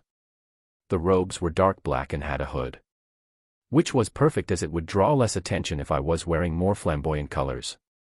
I started walking towards the north while munching over one of the petals of the braided morning petal. I used the poisonous herb as a snack as I walked towards the general direction of the Imperium. I began thinking about what I should be doing while rotating my meridians. There was no need for me to waste any time not cultivating, and I needed to become more powerful fast. More time had passed as I walked, and I grew fond of it. And it didn't take more than 8 days before I managed to break through and finally achieved foundation establishment. The moment I broke through, I sat down, in the middle of nowhere, and began rotating the poison chi within me to achieve stability. After a few hours of concentration and a powerful vomiting fit, I stood up in front of a pile of impurities that left my body. I was able to sense even more of my meridians. Exactly 54 of them. All over my body and one big lump a couple of fingers below my abdomen. Dantian unlocked. Finally, I managed to truly step into the path of cultivation. The Poison Gods book shot out of my chest and switched pages until it stopped on a new page that I haven't seen before. Foundation Establishment. Disciple of mine, you have reached foundation establishment with a lot of time to spare before the bone-grinding poison could fully corrode and destroy your body. This would give you great power in your upcoming trials. The more powerful the body is when it reaches the next milestone, the greater the benefit, and I'm not talking about body cultivation, but poison resilience. As the longer the bone and body grinding poison saps from your body before the next millstone, the weaker you'll become in the following phase. Now I could disclose to you when you can fully rid yourself of the bone and body grinding poison and make it an asset instead of a blade that is looming like a guillotine above your neck. The Ascendant Phase. Which many of the lower worlds would consider it godhood, here in the upper realm it is nothing but the starting point of the real journey of cultivators. Still being an ascendant means that you'll need to cultivate for hundreds if not thousands of years, but worry not, following this book's guidance and with a little bit of luck, becoming an ascendant, unlike for the beliefs of the people in the lower world, isn't a myth, but a true and honest fact. Now, same as the chi condensation stage, cultivating to the next stage of the foundation establishment and reaching core formation will need you to cross 9 stages, 3 lower stages, 3 middle stages, and 3 upper stages of foundation establishment. And as the name suggests, your foundation must be immaculate, perfect, and strong if you wish to go far in the world of cultivation. You have now unlocked 54 of your meridians, which is the norm, but in the foundation establishment, you'll need to unlock the rest of them. Preferably at least 100 meridian, but if you manage to achieve the legendary perfect meridian body and unlock all 108 of them, then your cultivation path will fully unfold in front of you, giving you access to power never seen before. I have sadly never been mentored and only managed to unlock 106 of them, but follow my teachings and you shall surpass me. First things first, I have kept a few treasures for you in this book that will aid you in your journey, and they shall present themselves to you whenever you reach a millstone. The first is this flying sword. ===. And immediately a sword shot out from the book. It looked like a giant slab of brittle steel. It didn't look fancy nor was it that beautiful. It was barely a piece of steel with a handle that could scratch the conceptualizations of a sword. This is by far not the most powerful of swords, nor is it meant for combat. However, under 4th level traveling artifact, there are no flying swords that could match its speed. The most special thing about this sword is that it will not work for anyone but a follower of the Poison God's teaching. Meaning only, you can operate it, as it doesn't work based on the world's chi, but poison chi. It shall be tough to use, as it consumes a lot of the user's energy to fly, but it is a tempering weapon that will aid you in cultivating. The book changed pages and a new page appeared. As of now, you should have mastered the poisonous tiger claw, and this is the diagram of the upper technique of the same cultivation path. Before I could even see the technique, I smacked my forehead. I had completely forgotten about the technique I learned in that Yeti's cave. And never practiced it. But curiosity got the better of me and I looked at what the new technique had presented. It was a man that stood still that disappeared, appearing somewhere else nearby, but now there were 2 of them. Poison Escape. A technique that allows the user to use poison as a reflective substance to create a mirror image of themselves and then fade into a nearby position. This is an advanced technique that requires an understanding of poison emission to cast. It is extremely similar to teleportation, but in reality, it is a high-level movement technique, as teleportation would only be available to cultivators who reach the nascent soul level. Perfect, I said to myself, but I cannot use this now. I need to find a secure way, and before even risking the attempt I need to first master the Poison Tiger Claw, a skill that I neglected due to ease of life and the comfort of the Purple Cloud sect. I looked at the floating slab and said, "So, I guess you can fly, huh? Let's try you out then, shall we?" I placed my feet on the sword and it easily carried my weight without it dipping back into the ground. At first, I stayed standing on top of the sword like an idiot for a few moments. Mainly because I had no idea how this thing would even move. Yet, the moment I thought about the tree a few hundred meters in front of me, the sword shot forward, threatening to fly from under my feet and lodge itself into the tree, yet there was something in play that kept my legs glued in place, and the sword made sure not to crash into the tree. The moment the sword stopped, I felt like if I had been doing a light jug. It seems that the sword was pervasive as it took poison chi from my body without my consent. Still, those few hundred meters on would have been far more exhausting than using this sword. I nodded to myself. With this, my travels were going to be far easier. The sword was big enough that I could find space to sit in the lotus position while it flew, so I did that and rotate my energy while giving the sword one simple command. Fly north. The imperial capital is in that general direction. The sword easily tore through the wind while creating a small barrier around it so I wouldn't feel affected by the powerful winds. It was pretty useful as I had my cravings and lit up my pipe, smoking some of the joyful weed that I enjoyed occasionally with Elder Yun. The disappearance of the whole sect is no simple matter. There was a conspiracy in play. The whole Purple Cloud sect was a low-grade sect, unworthy of any of the upper sect's attention, nor was it enough to become a threat to them. There was something that I wasn't seeing in this picture, a missing piece that could make the picture clear. And why was the Purple Cloud sect destroyed? As I flew over trees and foliage, I continued thinking, trying to deduce any new clues on what happened, but sadly there was nothing that came to mind. I put the thoughts to rest and focused on my next mission. The Emperor, or anyone of the Imperial Court, would have a good idea of who destroyed the Purple Cloud sect. Days of flying went by, and I only sustained myself with leaves from the braided morning petal, and the occasional whiffs of the joyful weed. The two substances left my body in complete numbness after every use, but I was beginning to feel signs of resistance. Once I'm fully capable of resisting the side effects of the joyful weed and the braided morning petal, I'll be fully immune to their effects and would be able to apply their effects into my poison spells. Which would be amazing. A little bit in the distance and far off the direction I was taking, I saw a group of people gathered up in front of what seemed to be a cave entrance. I gave my sword the order to move towards the cave and it did. I made sure, however, to keep my distance from all the spectators, as I didn't want any troubles.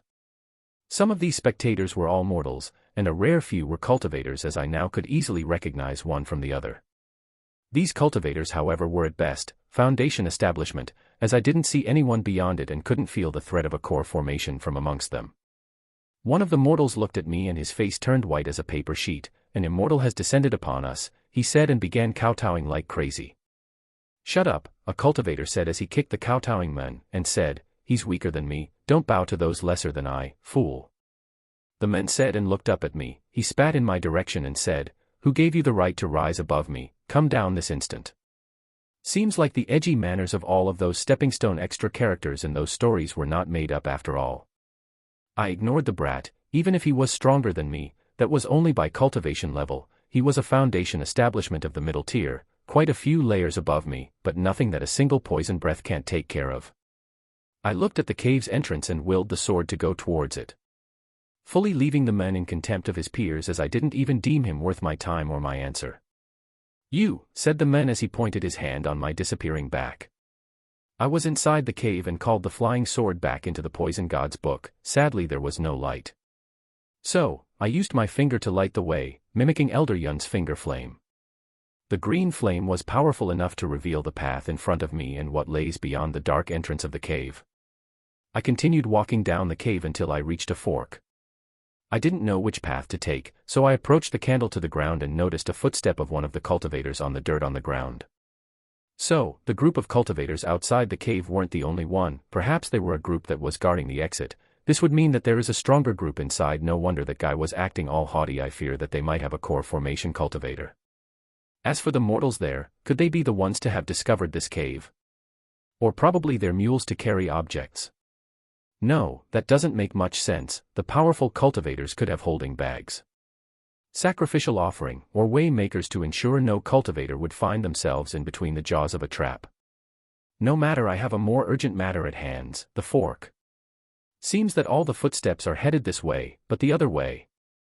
I mumbled as I looked at the other side. There was no clear indication on why they didn't split up, but the fact that none or probably no more than one person took this way meant that it was dangerous, and whenever there is danger, there is opportunity. I took the other path and continued forward. I slowly made my way into the leftmost path, without encountering anything that seemed life-threatening. Yet at the end of the pathway, I finally understood why they didn't pick this road. The path I walked on ended on a perched platform that looked over a gigantic hall that extended all the way to the unknown depths. However, there was a small constraint: everything was moving, not the walls, but the critters all over it. The hundreds of thousands of them, maybe even millions of them, walked the walls, all in an unified, chaotic and totally shiver-worthy manner. Spiders. Small red spiders walked all over the place. A flamethrower would be pretty handy right here now, wouldn't it? There was no way for me to cross this without being eaten alive, so I was about to walk away when I heard a wet crunching sound under my foot. I lifted my foot from the wet and mozzarella-like remains of the spider that was stuck to the sole of my foot. Shit, I cursed.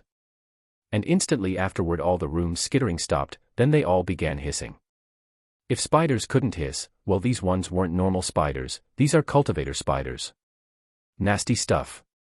A swath of spiders came at me and an even larger group came rushing along the walls of the platform I was on and closed the exit using their bodies. I sighed. If this was an RPG, I'd be getting a lot of EXP for this. Man, I miss my days on Earth playing games every night before going to work.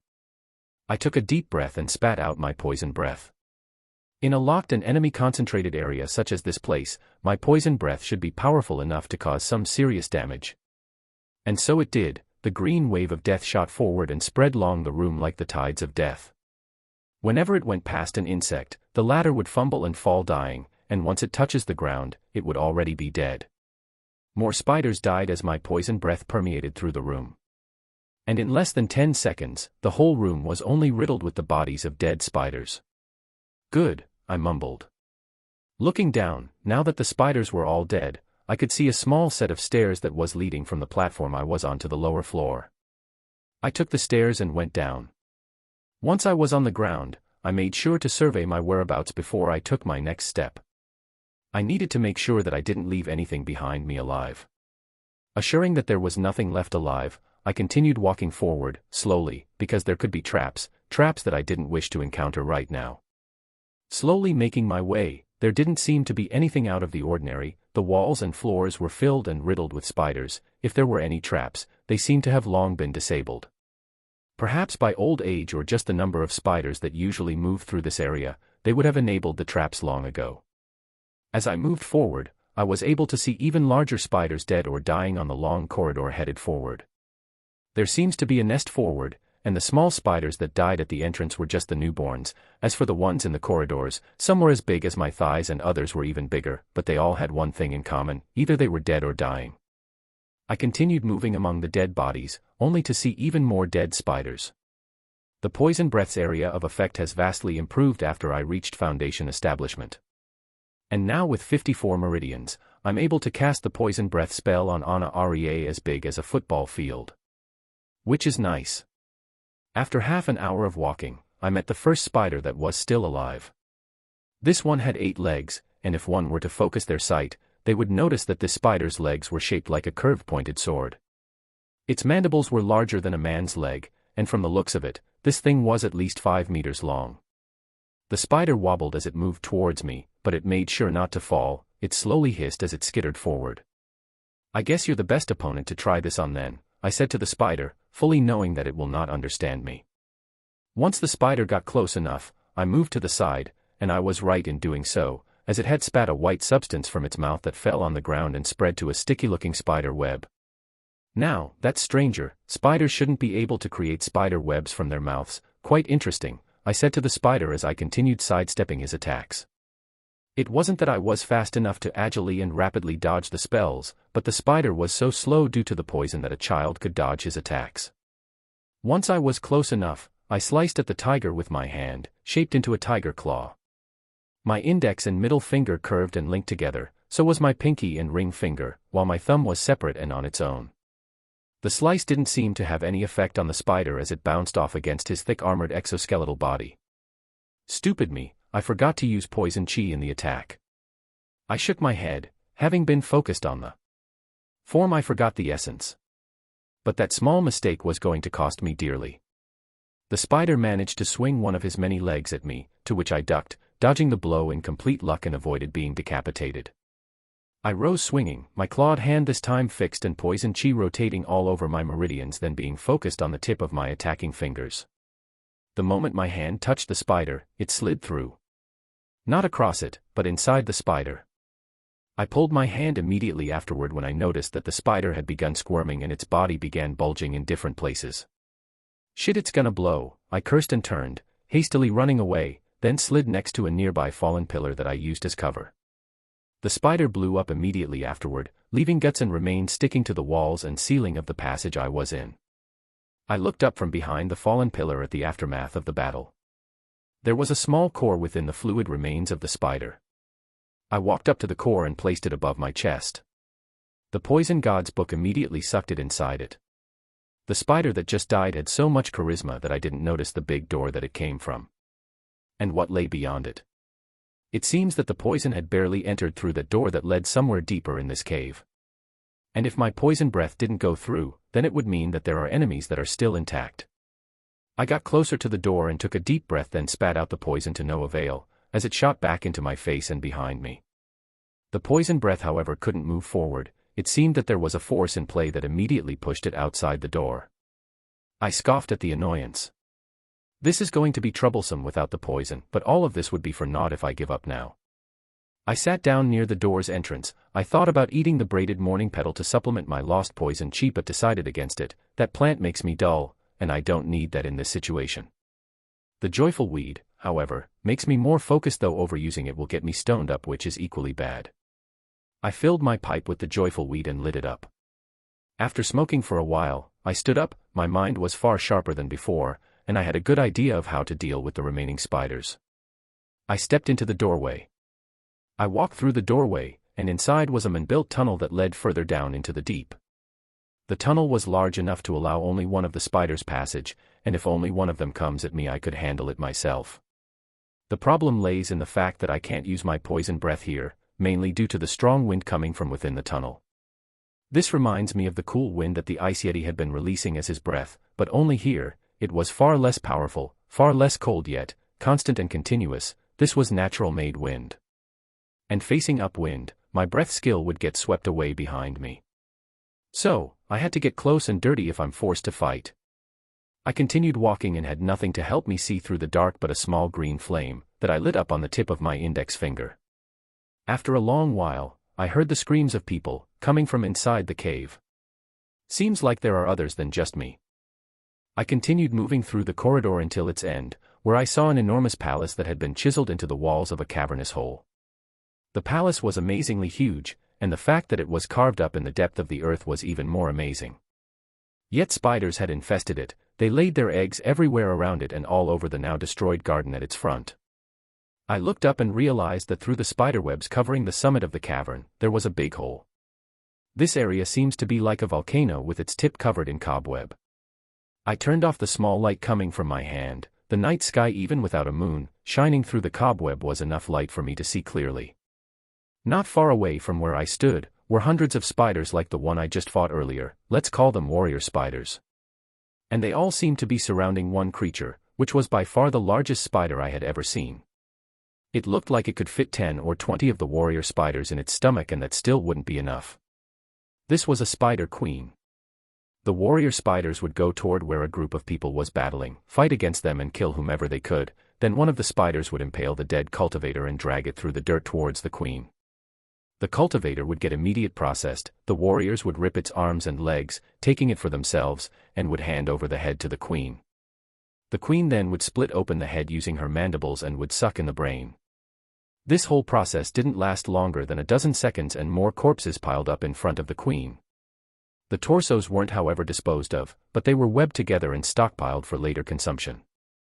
I was lucky enough that all the spiders had been slowly pulled toward the fight and left me all alone here. Also, I came to realize that the volcano-shaped mountain I was in was the reason why there was such a powerful wind. The air would come from the volcano's top and would then come down and exit through the tunnel, creating a wind current. Yet now that I'm here, the majority of my poison breath, if I were to release it, would rise and mix up with the air inside the volcano's belly. I slowly made my way towards the palace, hiding and taking cover using all the random rocks and boulders and growths that were growing in this place. Though this area was filled with spiders and covered in their webs, I noticed that the palace itself seemed that it had never been pried open, so while the spiders were occupied with the cultivators, I could probably get inside and see what I could find. I have no obligation to save anyone, as these people had taken the risk to challenge this place and still failed. So, it is of no concern to me if they live or die, nor would I feel regret over the death of people I don't know. Still. Sigh. I looked back and saw that the screaming had lessened, and the people were now being covered in webs instead of outright being slaughtered. The queen seemed to have probably eaten enough and now ordered her minions to keep her prey fresh by covering it in webs and keeping it alive for later consumption. The spiders continued covering the cultivators in spider webs, and soon after they stuck them to nearby rocks. One of the spiders had dangerously gotten closer to me. If I were to make a sound, I'll be joining the rest of the cultivators as a mural decoration. I rotated my energy and released a low dose of my poison breath. This one wasn't based on the bone and body grinding poison, but rather the braided morning petal. The toxic and paralyzing effect of it. Small gout of purple smoke shot out of my mouth, which was far less dense than the bone and body grinding poison, and far less pervasive, but at the same time it worked fast. It shot up to the spider and the latter stopped moving and flopped down to the ground. I had to move away from this area because the secondary effect of the braided morning petal would kick in soon, and then it's going to become a problem to stay close. The spider that flopped to the ground started spasming while I moved away and took a roundabout way to get behind the rocks where the cultivators were stuck. Another spider realized that one of its own was having a nasty seizure, and when it went to check, the prime spider suddenly stopped moving, and then its body began tearing up, revealing bloodied braided petals that tore out of the spider's chitin. More spiders had gotten closer when the petal began releasing more toxins. And more spiders were infected. The commotion brought the attention of all of the spiders inside the cave, which was perfect. I took the opportunity to get behind the boulders and said in a low tone, "Hey, you still alive?" "Why yes." "Help please," the men frantically said. "Shhhhhh. Be quiet. I'll get you out in a second." I touched the webs and immediately regraded it. The thing was sticky as heck, and thankfully I only used one hand. "Damn sticky," I cursed. "I'll use my sword, be careful, and don't move," I said to the men. "Swords are useless, there are no swords that can cut through this." The man's words were abruptly stopped as he saw my creeping demise, slicing through the webs with utter ease. "You were saying?" "Nothing. Let's escape." "Hey, hold it, I'm here to help you all. If we're a big group, the spiders will chase after us. We have to save our skins. This man has a nasty and wretched personality. The moment I save him, he immediately tries to escape, not even giving a single thought about his friends. If you wish to escape, go ahead, I'll leave when everyone is safer." "But you don't know any of them," the men said. His words caused me pause. This man, he knows too much. Dangerous. How does he know I'm not friends with any of these people? So, it means that he suspects that I found my way to the palace's entrance from another area. Meaning that even if I had saved him here, once we're out and he is safe, he could do what he wants, perhaps even blame me for the death of his comrades. Though this reasoning isn't without flaw, in those stories, this would have been the perfect explanation. It doesn't mean that I shouldn't help those who need help. Leave if you want. I shooed the men away and went to the next person stuck. Just as I was about to remove the webbing of one of the cultivators stuck in the rock, I heard a loud stomp behind me. When I turned, the man I had just saved, with murder in his eyes, was swinging a sword at my neck, and it was far too late to dodge. Everything stopped, or everything began moving rather extremely slowly. This was my mind's eye going on full throttle. This is what Elder Yun said about my thinking abilities being increased several folds in Crisis. It used to happen only rarely in our games of Go, but now, it happened in reality, when the sword of this godless cultivator who I had just saved was about to chop my head off. My mind went into overdrive, and in the span of a frozen moment in time, I saw everything. I saw his focused eyes, the hairs and pores on his face, and the ugly scrunch they made, the sweat and soot and dirt from being imprisoned by the spiders. The clothes he wore, their fabric, and even the sword, every nick, crack and dent, I saw it all. And then, my mind switched from external to internal works. How was I supposed to survive? The sword is far too close for me to dodge, and I would end up with either a severed head or a torn main artery, none of which were survivable outcomes. Suddenly something came to me, a figment of hope, doable, yet carries risks that far outweigh the benefits. If it works, it will mean my survival, but failure is not an option, it will mean my death, and the end of everything. I have just started cultivating, I cannot die, in some random cave, by some random person. I have to succeed. And I will succeed. My meridians began pumping poison chi and swirling it, and with the aid of the newly unlocked dantian, the poison chi I had stored inside was quickly used up, all to use one single spell that I had far too great chance to fail and for it to backfire. Poison escape. 2 words and our situation immediately switched. The man sliced through my head, yet his sword didn't meet resistance. It was as if his sword had gone through smoke, and so it did. My real body, the physical one, had appeared a few steps away from the smoke-made body that the cultivator decapitated. Then the smoke body exploded like a deflating smoke balloon, and the smoke, liquid in sight more than gaseous, floated and began seeping and coursing through the ground until it touched the cultivator's leg. Not a moment later, the smoke sensed life, and then it all began wallowing and swooping against the cultivator. It looked like the smoke was trying an awkward dance with its prey, as the cultivator cried out, screamed, and howled, in pained agony that no one was going to save him from. Yet, in his agonized death throes, he brought about the attention of every spider in the room, and that was not the worst of it. I was unable to move, my body was in a state that it refused to properly function. A side effect of using a spell I didn't fully understand the base of. As I should have had complete mastery of Poison Tiger Claw before trying the poison escape. More spiders skittered towards me and the dead cultivator, yet the moment they noticed me, awkwardly sprawling on the ground, 2 of the giant spiders grabbed at me and began spewing spider silk on me. It wasn't fun. If I'm caught, I'll die and there is no escape. They started by my legs and torso. The moment they reach my head, I'm done for. And before I could be fully submerged with the spider webs, I spat out the remains of poison chi that I had inside me, shooting out a blast of poison smog that immediately caused the spiders to shudder and shake, dying from the bone and body-grinding poison that I released. The queen sent out a loud high-pitched screech that caused all the approaching spiders to stop and walk back towards her. She called their retreat, quite smart, and that's not good. Facing a smart enemy like this spider greatly reduces my chances of survival. Thankfully I still had one arm available and wasn't covered in silk. I pulled my sword with great difficulty. Thankfully the effects of poison escape didn't last long, and nicked the silk, easily ripping it off of me. The spider queen was big, so big that she could fit in 4 elephants in her stomach. And her mandibles were so large that I could easily fit between them. She bulldozed her way towards me while I was still struggling to regain full mobility. Yet she made sure to keep her distance. She opened her mouth and spat out a purple-colored substance at me. Her aim wasn't perfect, so most of it missed me, but the sheer volume of the purple liquid she spat didn't even need aim. A bit of the substance splashed against a nearby stone and hit my clothes, melting a piece of the fabric immediately. While the stone that was the primary target had melted completely. The spider queen was competing with me in poison. Right then, I drew my sword and slid it across my arm, causing a spray of blood to shoot out and wet my sword. The spider was about to shoot another spray of acidic liquid while I threw my sword at the spide in a spinning motion.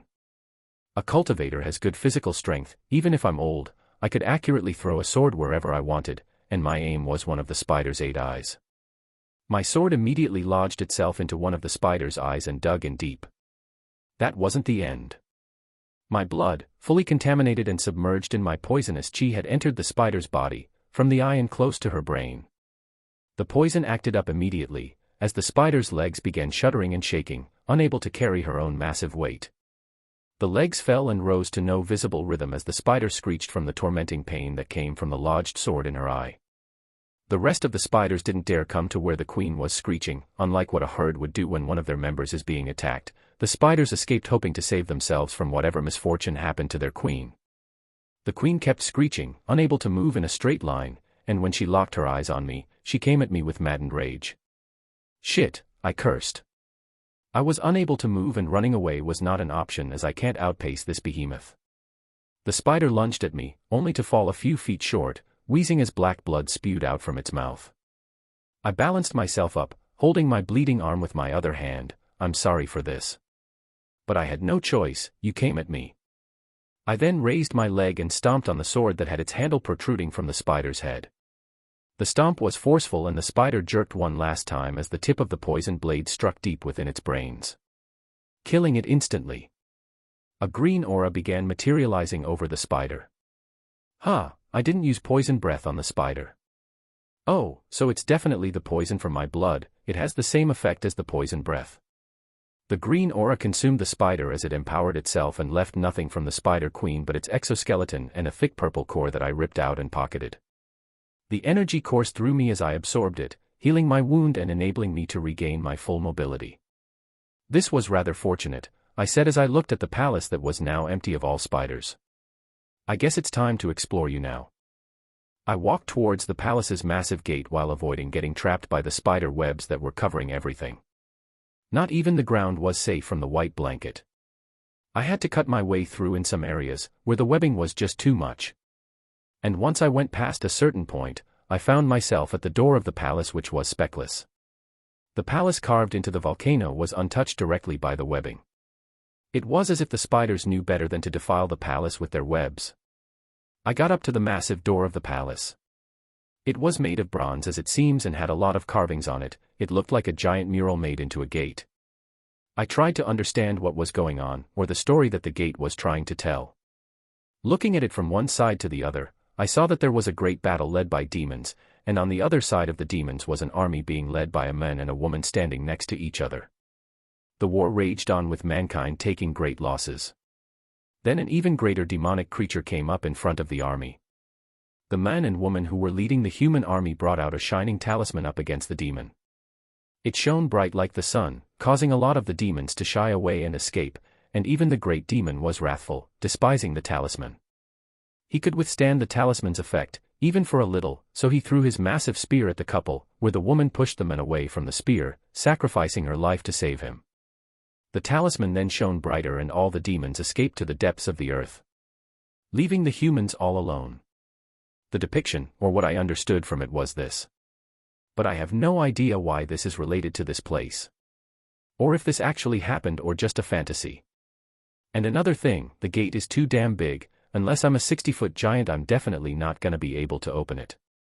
I tried to push the door, though I knew it would be impossible to even make it budge. The construction unlocked and opened up widely for me, causing me to trip and almost fall on my face.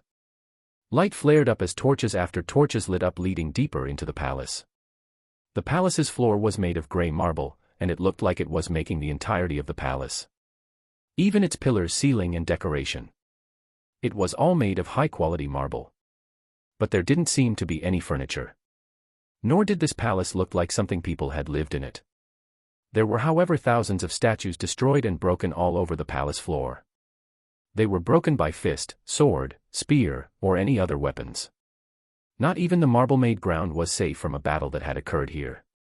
As I moved about, I noticed that there was no second floor, and there were no other doors leading to other rooms. The whole palace was just a massive hall, full of pillars and a ceiling. And deadly-looking destroyed statues. As I was thinking about how lucky for me that these things were destroyed. On a nearby pile of scrapes, something moved, and I didn't like it. Whatever was moving underneath that pile didn't look like it was going to be friendly. I carefully stepped away from the moving pile, and I'm thankful I did. An automaton jumped from inside the pile of rubble and dashed past me with supersonic speeds. Just the fact that it went past me with speed far greater than I could ever match with my mere sight, not to mention movement, I knew I was dead the moment this thing would stand back up. And when it stood up, my heart rate rose, like a drum being struck with a bat, my heart beat to a powerful rhythm. Whatever this thing was, it was far, far, far stronger, faster, and more agile than me. The automaton moved to face me. It had no eyes, no nose, and no ears. It looked like it was wearing a bucket instead of a head. One of its arms was torn out of its sockets, the tip of a sword embedded in where its heart should be, but as it seems, the sword didn't go in deep enough. I have no idea how I realized it, but I just did. Then again, it could be the process of the mind's eye that Elder Yun always talked about, the ability to understand and deduce things far faster than what a mortal could do. Yet, knowing a solution to a problem and solving a problem are two different things. The automaton stood still, it didn't move or budge, it was just standing there, unmoving. I didn't know why it stopped moving, and it wasn't killing me right now, but for whatever reason that happened, I'm thankful. I slowly went down and picked up a small pebble. I placed it against my thumb and flicked it against a nearby pillar. The moment the pebble had struck the pillar, the automaton was a fraction of a second later than it as it crashed into the marble pillar, breaking it with its body, then destroying whatever remained of the pillar using its only functional arm. Thankfully the automaton was crazy, as it was chasing after sound, and the sound that it itself made when breaking the pillar was giving it false information that there was still an enemy there. The automaton kept breaking the pillar, and with every noise his own hands made, he believed that there was an enemy. And I took that chance to move away. Compared to my low-noised footsteps, the booming explosive strikes the automaton was making were far louder. I needed to leave this hall, so I continued looking around until I noticed a seam in one of the building's walls. Just as I was inspecting it, the whole wall moved and pushed itself back into the side, revealing a stair passage leading further down. I shook to my core because the moving of this door had caused the booming explosions the automaton was making to stop. It must have heard this. I slowly removed my boots. It was better to walk this way as to make the least sound possible. The air didn't smell bad, it was fresh, so there seems to be a current further down. An exit is a good sign. I continued walking, hoping not to find anything as dangerous as that automaton, and at the same time wary of any traps that I might set off. Because so far, 2 doors had opened up for me on their own. Any sane man would immediately think that I'm being led down the rabbit hole, or to my untimely death. When I reached the end of the staircase, I found myself in a newer room, but something was strangely amiss.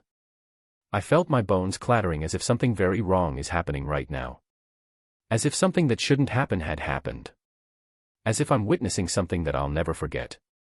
Once I peered into the room at the end of the stairs, I saw black and grayish smoke, almost transparent. It looked like that portion of the world was on a black and white filter. And the smoke moved to cause that filter to move with it. I was unable to understand what is that thing, but I realized that it wasn't good with the number of chains, locks, talismans, and more items that were consecrated and used to suppress it. The smoke was unable to move past the round chains that were trapping it, and it seems that whoever built this mechanism knew what they were doing and didn't spare a single resource. Suddenly, a voice so deep, so mind and soul shaking echoed from the depth of the smoke and directly into my mind. "Come closer," I heard. "Closer. Closer. Closer," the voices echoed, even louder and deeper. They came from the smoke. And I knew it was not good. I looked around the room, fully ignoring whatever screamed or shouted from within that smoke. Nothing good ever came out from tampering with seals that people of old had placed. And especially seals against something this nefarious. The whole of the room didn't go past this point. It seemed that it was the end of this palace. It didn't look like much after all. But also, this could be a conquered palace. Or it definitely was. Judging by the number of the automatons that were destroyed, this place must have been visited, ransacked, and left with nothing but this. Yet why didn't they remove the seals? I mean, though it might look stupid, some people would actually not leave something like this lying about. Some cultivators could use this, and others could destroy this. But neither of the options was chosen. Then that leaves me with 3 results. First, Northwest One discovered this place yet, which could be odd. After all, people who fought those automatons and managed to destroy so many of them would definitely be able to sense this place. Unlike me who got lucky and saw the seam in the wall. This scenario is not that believable. So, this leaves 2 other options. Whatever is inside this, it's too terrorizing for any cultivator to use, so they sealed the nightmares away. The automatons could have been placed here as guards to stop people from getting their hands on this thing or just not to tamper with it. The last option is, it's too powerful for any cultivator to control and make proper use of, nor were they able to destroy it, thus it was sealed. The second best option. However, in either case, I have no ability to control or handle something such as this. I should leave. But before I go, I pulled out a small petal from my book. It was the braided mourning petal. I dipped a few drops of my own blood on the ground and buried it a few feet away from the door where the seal was. The braided mourning petal is a nasty little plant, and when I plant a piece of it here, it shall grow to act as a poisonous seal that will stop anyone from getting closer to the real seal. Though I'm not proficient enough, nor knowledgeable in the art of formations, seals, and protections. This is the least I could do with my mediocre knowledge. I should probably leave, just as I spoke the words. And turned up the stairs, I was face to face with the automaton that was a few moments away upstairs. The automaton would have me killed in less than the time I could even think about activating poison escape. The qualitative difference between this automaton and the cultivator that tried to cut off my head was like heaven and earth. However, I was still alive, and the automaton was just standing there with its hand raised in attacking action.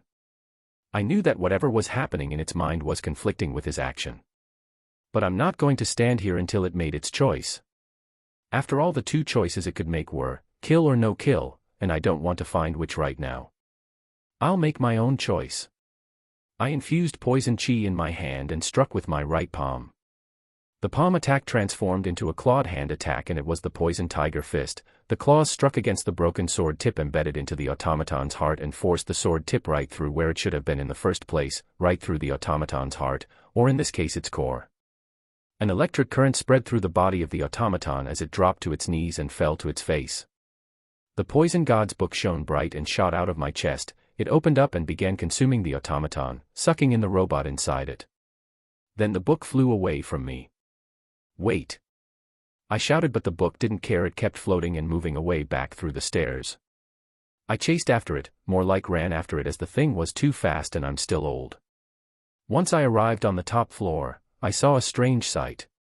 The automatons or their parts were being sucked into the book. The whole room, every bit, piece, and bolt were consumed into the book. How big is that stomach of yours? I questioned, not expecting a reply. An image came to view, and it was shocking. The book could literally fit in something the size of a football field's worth of stuff. And so far, it didn't have more than a fraction of its size full. Suddenly the book closed up after it had fully consumed the parts and shot towards me. It opened up on a new page. Puppet maker. An occupation that could entitle its owner limitless riches. It all depends on one's resources and resourcefulness. Here are my few notes on the topic. I was never a great puppet maker, but the few I made helped me greatly, from fetching my food to massacring my enemies. It can do all sorts of things. And with my little information regarding the topic, you, my disciple, could create something that could help you in your journey. After reading through the lengthy notes of the poison god, which by the way took me more than a day, I calmed down, thinking about all the possible things I could do in creating a puppet that I can fully control. This would be a great subject to test so many of my ideas. I smiled as I thought about creating building-sized mechas or robotic ninja squads, but all of that can wait. Right now, I'll need to leave this area.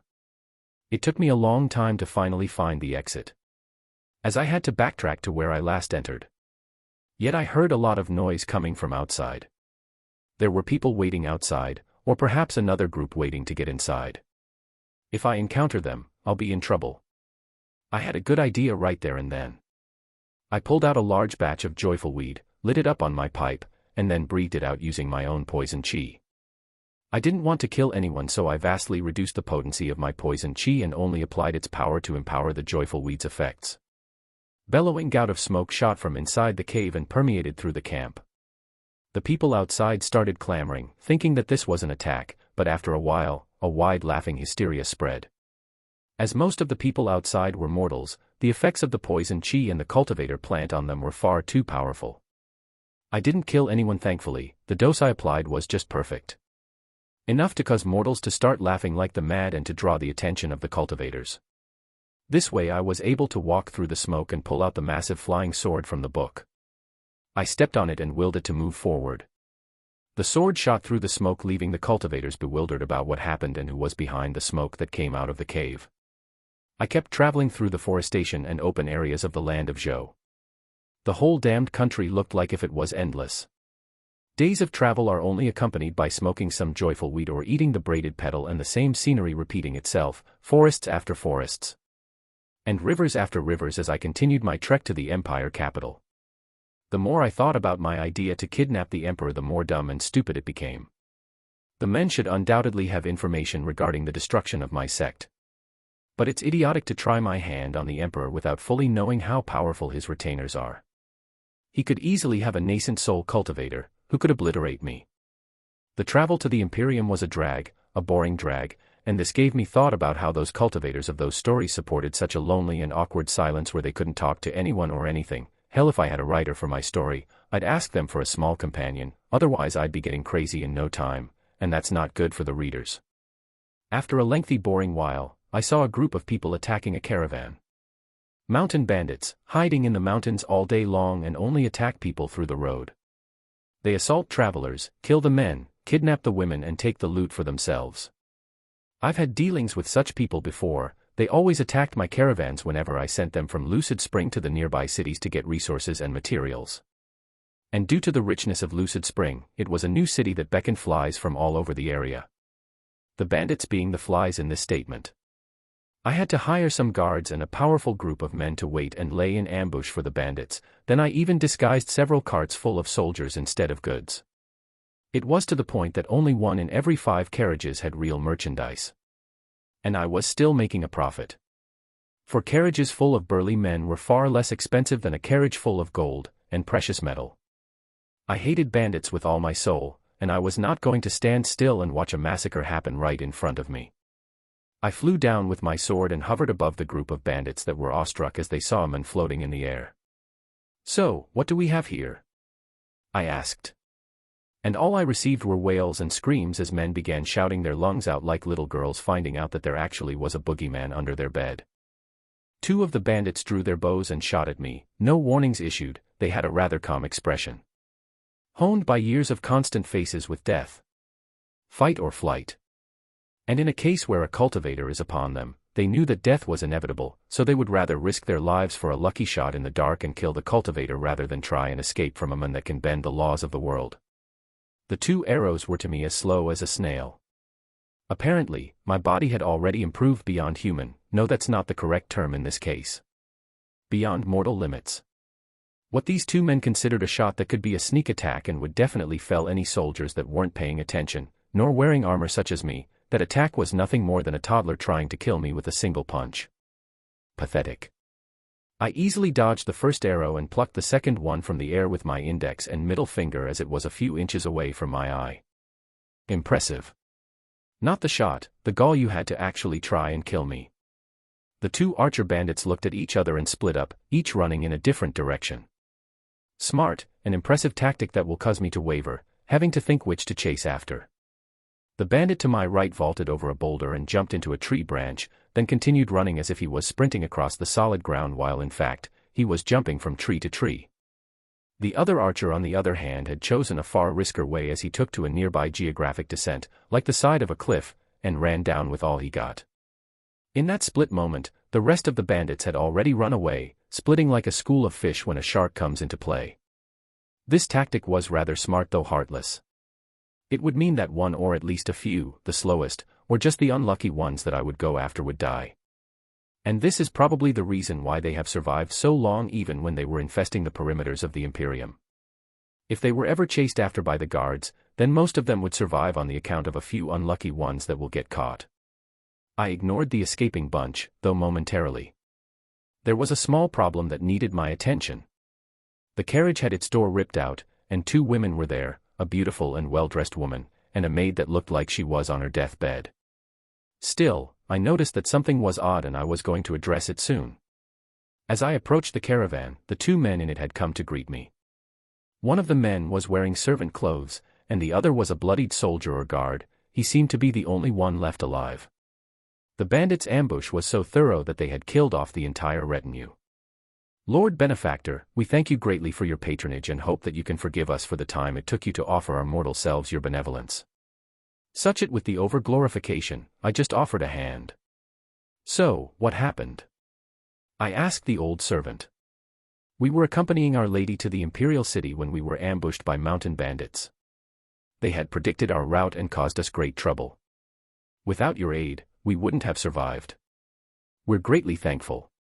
"Thank you," said the soldier as he cupped his hands toward me. As I glanced at the battered carriage once again, I realized that the so-called lady was in fact not the lady. It seemed odd. "So, why aren't you panicking?" I asked. "Why should we panic?" asked the servant. "Oh, he probably interpreted that wrong. No, I don't mean you harm, but why aren't you panicking since your lady is badly wounded?" The 2 men looked at each other and looked back at me when the servant said. "How did you figure it out?" he asked.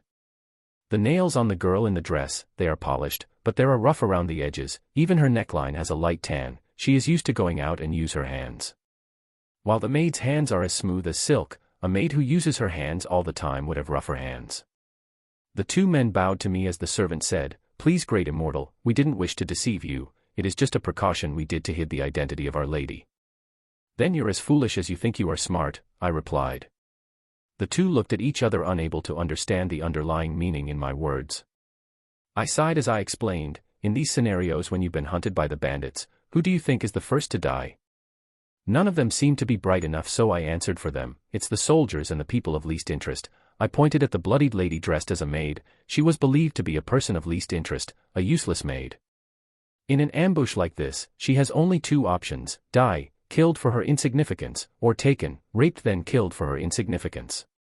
As for the one dressed as your lady, she would have been kidnapped, then in fear for her life she would have spilled the beans that she is not the lady, then she would end up raped or killed or both. Dumb discusses science such as these that don't take into account all the variables would have ended up with you two in a noose. The two men instantly kowtowed. Thank you for your insight. I didn't do this to receive your kowtows. Stand up, damn it, and next time use your heads. Still, you're not off the thicket. She is bleeding rigorously and she will die in the next hour or so unless you plug that bleeding. Do you, great immortal, have a pill or something? We're willing to trade you for a pill that can cure her, a palace, or even a great plot of land. Anything, please. She must not die. The woman dressed as a maid spoke. It's not about money. The pills I have are not for mortals. The words I spoke were like an ice bucket being poured on them on a cold morning. Seeing their panicking faces, I sighed, but I do have a method. I went to the carriage, got inside, and said, leave. The girl was hesitant at first before the soldier gestured with his face for her to leave. Once the girl was out, I overheard the soldier say, if he wanted us harm, we would be dead already, trust him. But, the lady. Just stay, he may not look like a monster, but to me, he is far more heroic than those filth bandits. I shook my head. A cultivator's hearing is far more powerful than a human's, and their whispering was like a loud glaring shouting in my ears. I ignored them and checked the wound.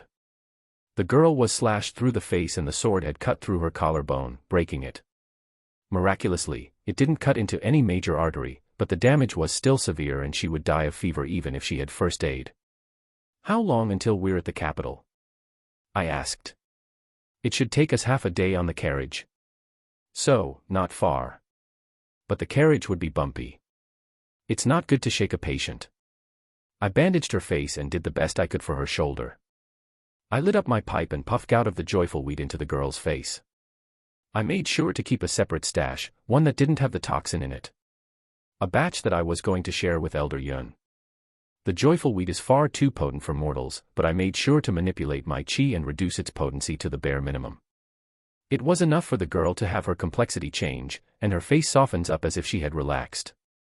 I don't have the required tools to help her here. She needs mortal medicine and I need an apothecary's shop to treat her. We don't have anything here. I know, that's why I'll be taking her. The men looked at me and said, if we go back to the city without her, you will be punished, or executed. I completed their sentence for them, but it's far better than the alternative. She dies here, you will definitely be killed. I bandaged the girl as best as I could and carried her into my arms. The little thing was too light. Surprisingly, she looked like she was in her mid-20s, and didn't seem like a person who had gone out much. She had much of her life ahead of her, and she was going to lose it due to the greed of a few bandits.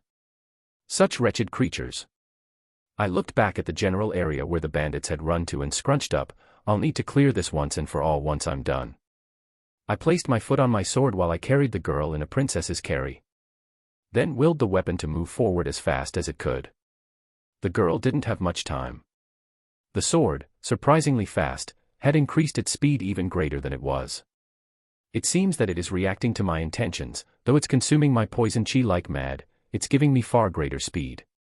If this keeps up, you'll have a chance, just hang in there. I addressed the unconscious girl as we flew forward. I rode through the wind as fast as I could. Flying is far faster than traveling using the bumpy slow ride of the carriage. The journey took less than an hour when I saw a prominent palace standing atop a city so wide that I couldn't think it would exist even in modern-day life. The city was clearly far bigger than New York.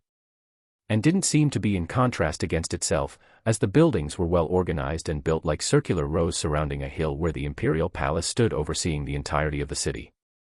The city's walls were massively big, and it had 3 sections. The first section closest to the first Great Wall was made of houses that didn't look to have great prospects. Most of the houses were old, yet not battered, and they all had a monotonous shape to them, squares next to squares.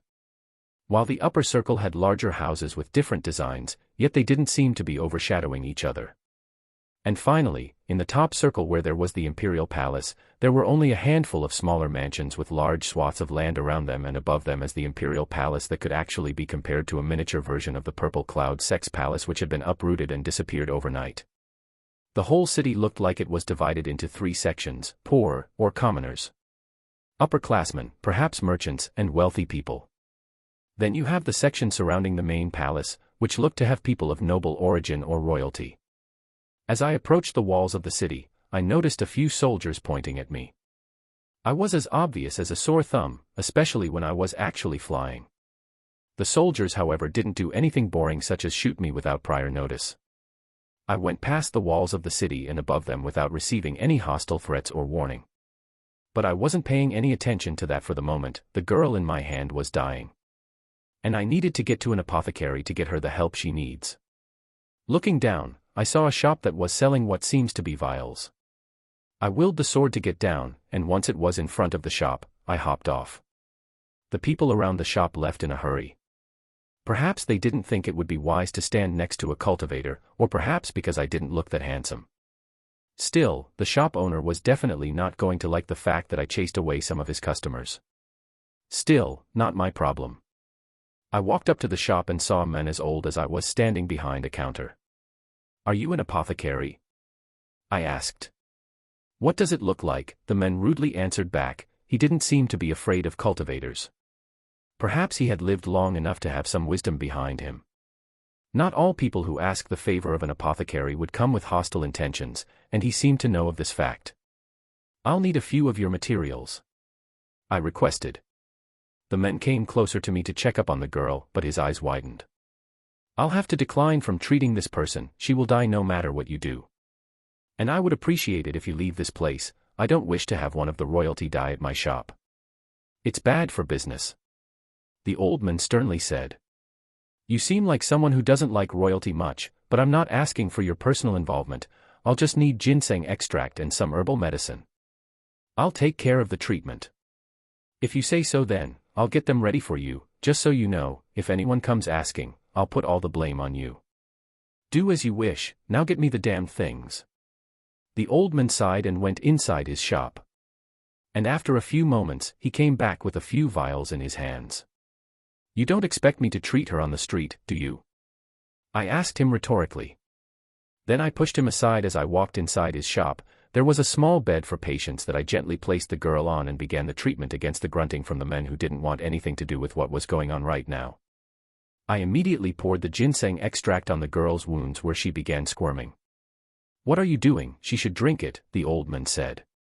"Quiet, drinking it would be far too slow, and I'm not using the ginseng to energize her, but to clean the wound," I replied and pulled out another bottle from the folds of my robes. Or that's what the man thought. I actually placed my hand inside my robes right above my chest where the book was hiding, and it spat out a gourd of wine. I poured the wine on the wounds to increase the cleansing and asked for a wet clean cloth. I wiped the rest of the blood and began applying some of the herbal medicine that the men had brought me. I also fixed the broken collarbone and placed a healing salve made of the needed herbs. Once everything was in place, I bandaged the girl as best as I could and added more herbal salve between the folds of the bandages. The scar on her cheek is going to last. She will definitely not like that," the old apothecary said. "I think that surviving outweighs a scar on the cheek. Not for royalty. Also, you have a few visitors." The apothecary pointed behind me. Turning, I saw a few guards in golden armor and a man wearing cultivator clothes among them. The man was in his mid-30s, he had long hair and a small mustache that doesn't quite match his face. "We'd like to ask you some questions, fellow cultivator," the man said as he cupped his fists towards me. "Why?" I asked. "We're the ones asking questions here," one of the guards said. To which I only frowned, and the cultivator next to him immediately back-slapped the man to the face, causing him to fly through the street and smash right into a nearby house. That guard is definitely dead, and I would probably die if I were to show a single sign of weakness. "At least, even if you don't know how to keep your guards in line, you know how to punish them," I told the men. The men smiled at me and said, I sincerely apologize for the roundness that men had spoken toward a fellow cultivator. Let me buy you a meal to apologize for what had just happened. He is smart, he actually turned the situation over, and gave me face. I really hate that expression, now I can't turn him down. I would have asked you to lead the way, but I have a patient that I need to take care of right now. Oh, fellow cultivator is a medical cultivator. I'll have to properly introduce myself then. I'm Fenze, an upper realm core formation cultivator. I'm Shen Bao. I nodded at the man, a rogue cultivator. Fellow cultivator, the man said as he peeked at the wounded girl and said, seeing the ghastly mortal wound on the girl treated with simple medicine, and from the information I had that you came to the city riding a flying sword, I say your background isn't simple. But, due to the identity of that person behind you, the sect rules are forcing my hands. I need to have a telling of what just happened, just enough to appease the sect so that they would leave you alone. Fenze said. Which sect? Crimson Suzaku. The Imperial sect. Right, then. So, I can tell you what happened. I'll make it brief and informative. That would be for the best. After recounting the details of what happened, the man nodded and pulled out a green jade. He placed it on his forehead and threw it in the sky. The jade immediately broke through the sound barrier and disappeared in the distance. A messaging tool, they seem handy. I should get one and see how it works. That has been pretty informative. I'll make sure to send out a party to fully eradicate those villains. I would rather you don't, I said to him. The man frowned, but he still had the decency to ask me why. Because I want to kill them all myself. It is something related to my belief in my Tao. Oh, I see. I would not wish to impose upon your Tao heart. Please do as you wish, and here. The man handed me a jade. This jade is inscribed with my mark. Once you have killed the bandits, I would really appreciate it if you could send me the jade. I wish to pass it to His Majesty as it would make for great evidence in his court. I took the jade and placed it inside my robes. I then cupped my hands and said, I'll need to finish treating the lady, and once I'm done, I'll make sure to take you up on your offer. I'm starving. Right, I'll have to go back and physically report to the sect. I'll keep a few guards here. Once the lady's house knows of her whereabouts, they'll send a few of their own to accompany her back to her mansion. Fenze replied. I nodded at the man and he did the same. Then he left, leaving a few guards that were still unable to utter a single word since their comrade had died right next to them. That was really dangerous. I thankfully stood my ground and didn't expose the fact that I'm far weaker than him. At least with faking that I'm at the same familiarity level and the same cultivation range, I managed to save myself from trouble. I didn't want to get dragged out, but still, this little girl had caused me to get a lot of unwanted attention. I'm a camouflaged sheep in a den of wolves. I'll have to either lay low, or become a big shot. Damn, I have a long way ahead of me. I better start getting some power-ups. After an hour or so, a group of men came to the apothecary with a carryable sedan.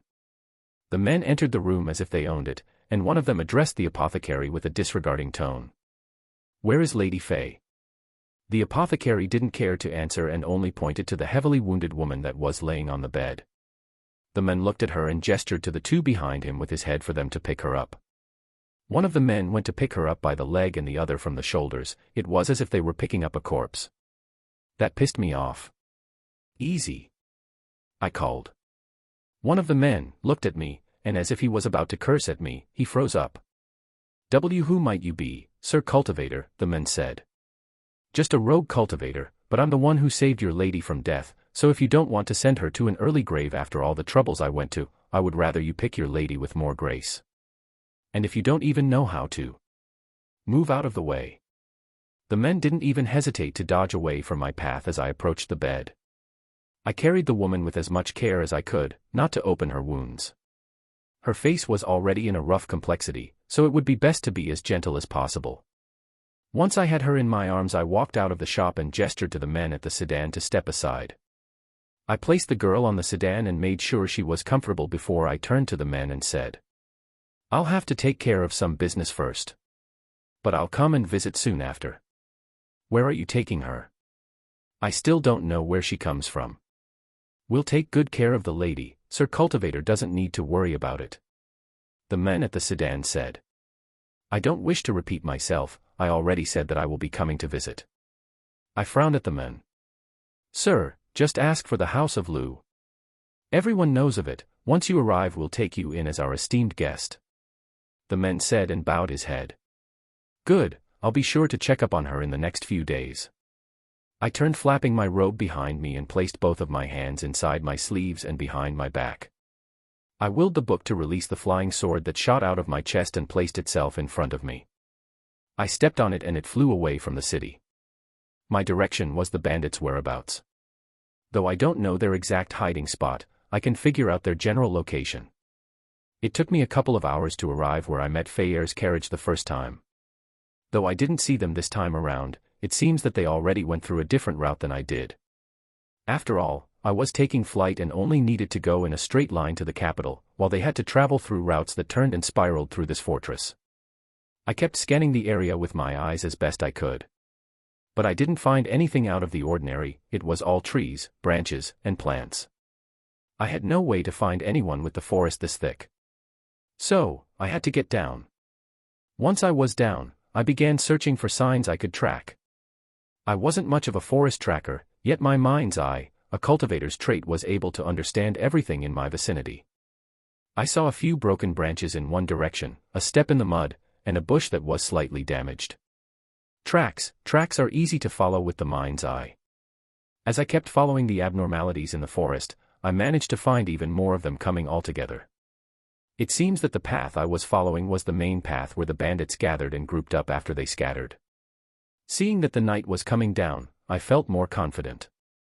My sight never changed, be it light or day, and it gave me an edge as I could see clearly at night time.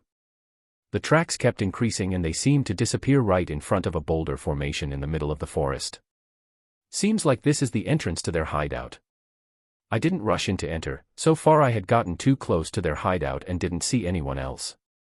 These are bandits, and it's obvious that they should have at least a few people guarding their lair. I kept a lookout and scanned the area as best as I could, and though I didn't see anything, I heard something. A muffled yawn, not too far away from me. I rotated the energy within me and spat out a puff of poisonous smoke right under me. The smoke got carried with the wind, and thanks to the dim light of the night the smoke wasn't visible. It spread out around the entire area and soon I began hearing light coughing and then the death throes of a man suffering from suffocation. They were going to die painfully, yet silently. I followed after the sound of the muffled suffocation until I found a person grabbing at his throat. When he saw me he stretched his arm for me to help him, but all he received was a stab with my sword to the neck. Creeping demise tore through his throat, silencing him, and yet leaving him to drown in his own blood, paralyzed by poison, in the depth of the night, where no one was going to save him. I made sure to take good care of anyone else that was being a lookout for the bandits before I changed my focus on the people inside the cave. The entrance to the cave was still locked and I had no idea how to pry it open. So, I basically just waited at the door. I sat on top of a rock that was in front of what I believed to be the cave's entrance and began meditating, waiting for what is bound to happen soon. I could easily flush them out, but I rather not. I have no idea who could be inside the cave. There could be children, women, or innocent people, kidnapped by these fiends. I would rather wait for them to open the door. And once they open the door for the demon, I wouldn't need to knock by then. It took less than an hour for one man to show up from behind the boulders. The system operating the boulder was pretty similar to my old cultivation cave back at the Purple Cloud sect. The boulder moved to reveal a dark dug tunnel and when the man walked out, he didn't seem to be too cautious. He looked around and blew a whistle using his mouth. This was probably a signal for the other bandits that were stationed outside, and if he didn't receive the signal back, he would definitely be suspicious and could call for an alert. However, I wasn't going to let him. I had already moved past the man, without him even sensing me. Thanks to the darkness of the night, and my improved physical condition, I was able to sneak past him and send one single strike to the back of his neck with creeping demise. The sword bore through his spine and neck, protruding out of his throat. A single twist and the man fell down, paralyzed and choking, unable to move nor call for help.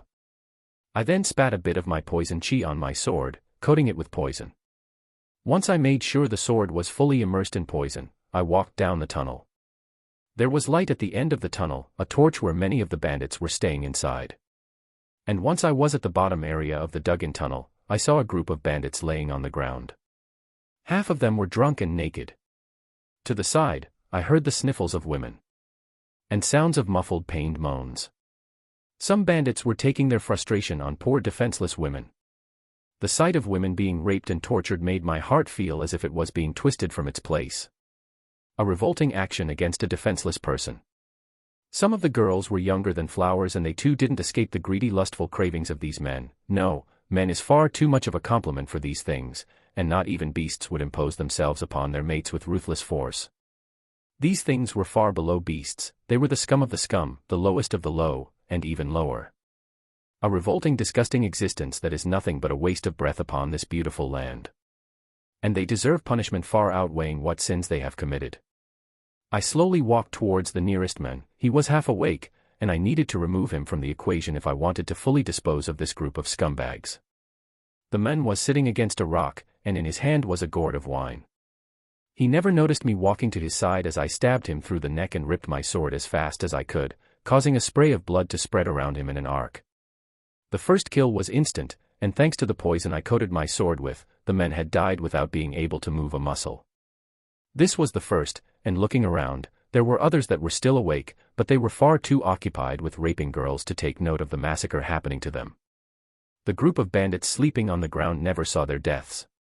Though I wanted them to suffer, it would be problematic to have to fight all of them without using my poison breath. Sadly, I'm not proficient enough to control my poison and have it avoid harming the girls. So I kept on stabbing the men on the ground, on strike to the neck, and another immediately afterward to the heart. They never moved or uttered a single sound as I went past them, one by one. Once I stabbed the last man on the floor, I looked forward. There was a girl in cuffs that was looking at me directly. She had bruises far too many to count, her lips were cracked, and one of her eyes was black and blue. Most of her hair was wrinkled and she had burn marks on her, yet, her eyes, her blue clear eyes were locked tight on mine. She didn't utter a single word, not a word. And I was sure she wasn't in shock. She knew what I was doing, and knew that if she would call for help, it would make the other bandits pay attention to what they were doing. She nodded at me and gestured with her head towards the men that were assaulting the other girls in a separate room. I nodded at the girl and slowly walked behind one man who had a girl pinned under him. The girl saw me and I gestured to her with one finger against my lips to be quiet. The man's head flew and fell down before he could even realize what happened to him.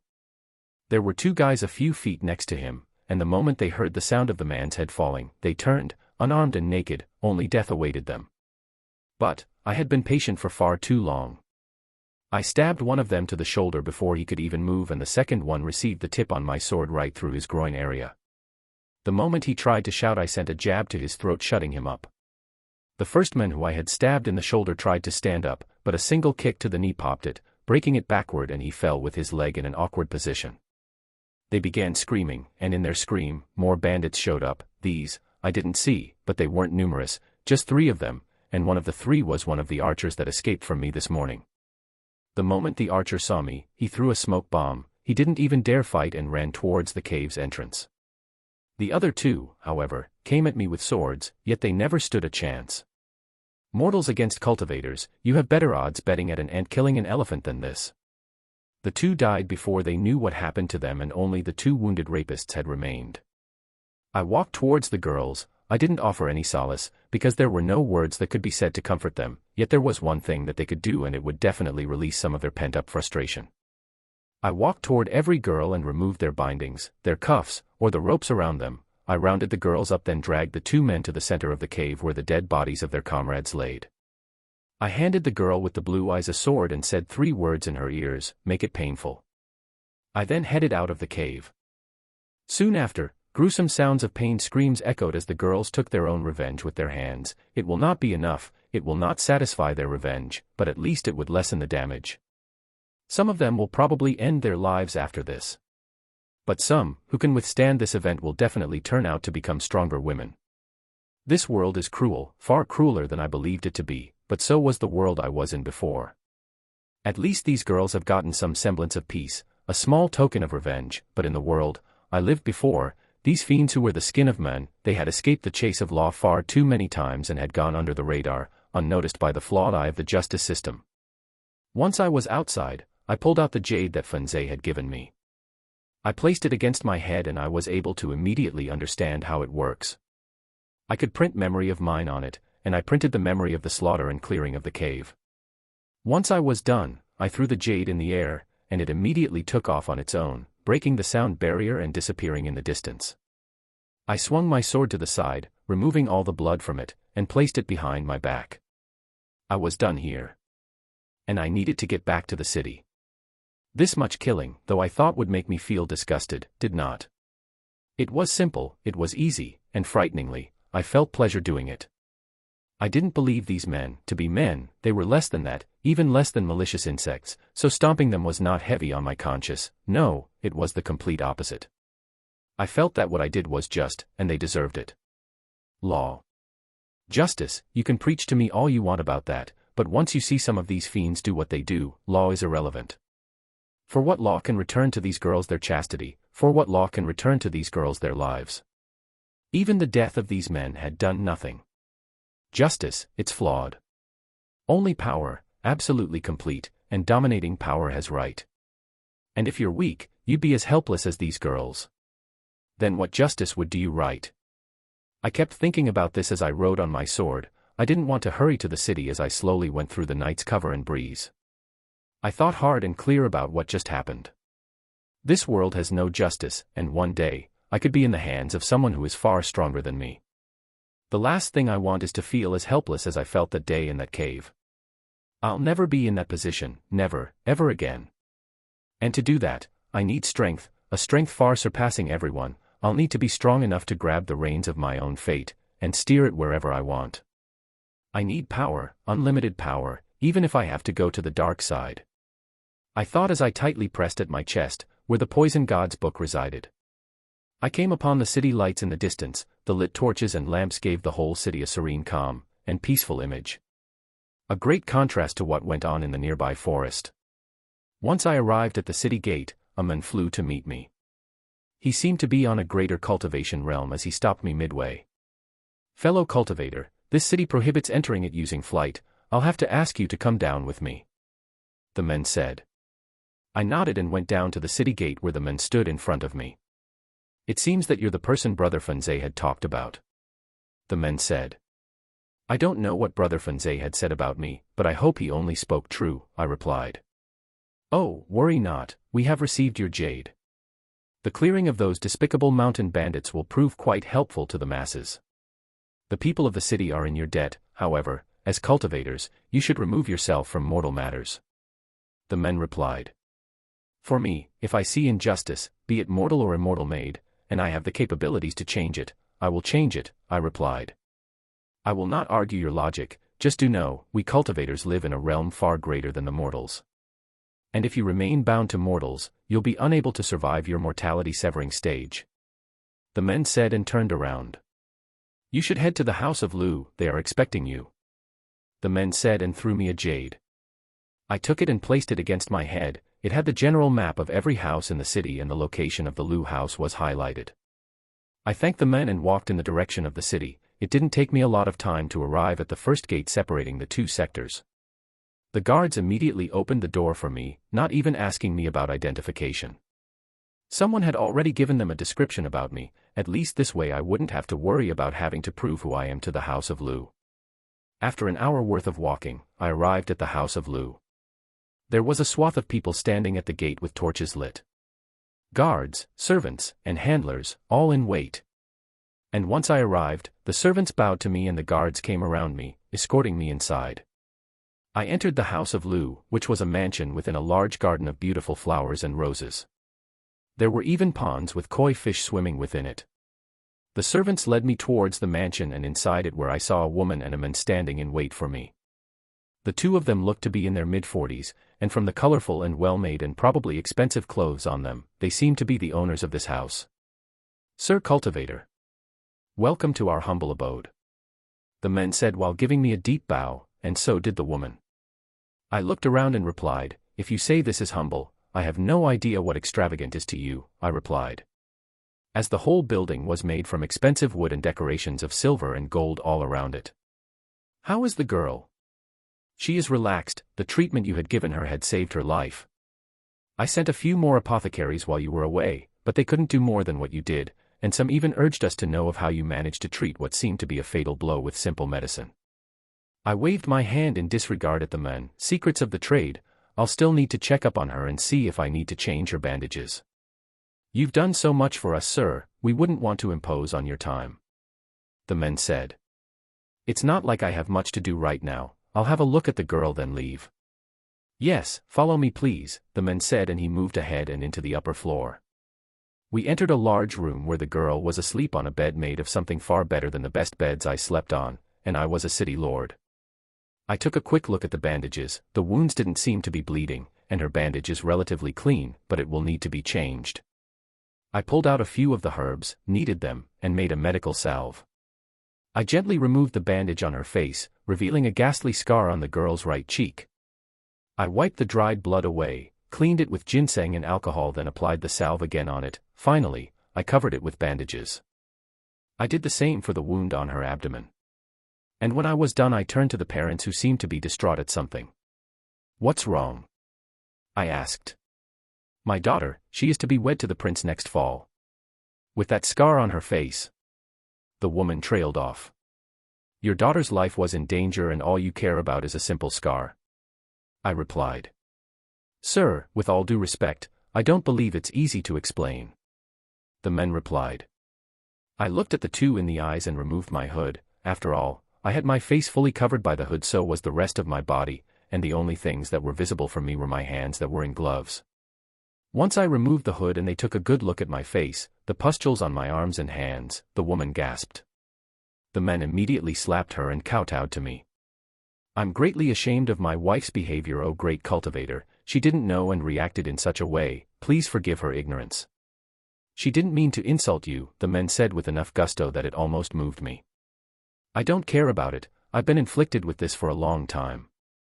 I don't care what people think of me, I replied while I put on my gloves and covered my arms with my sleeves.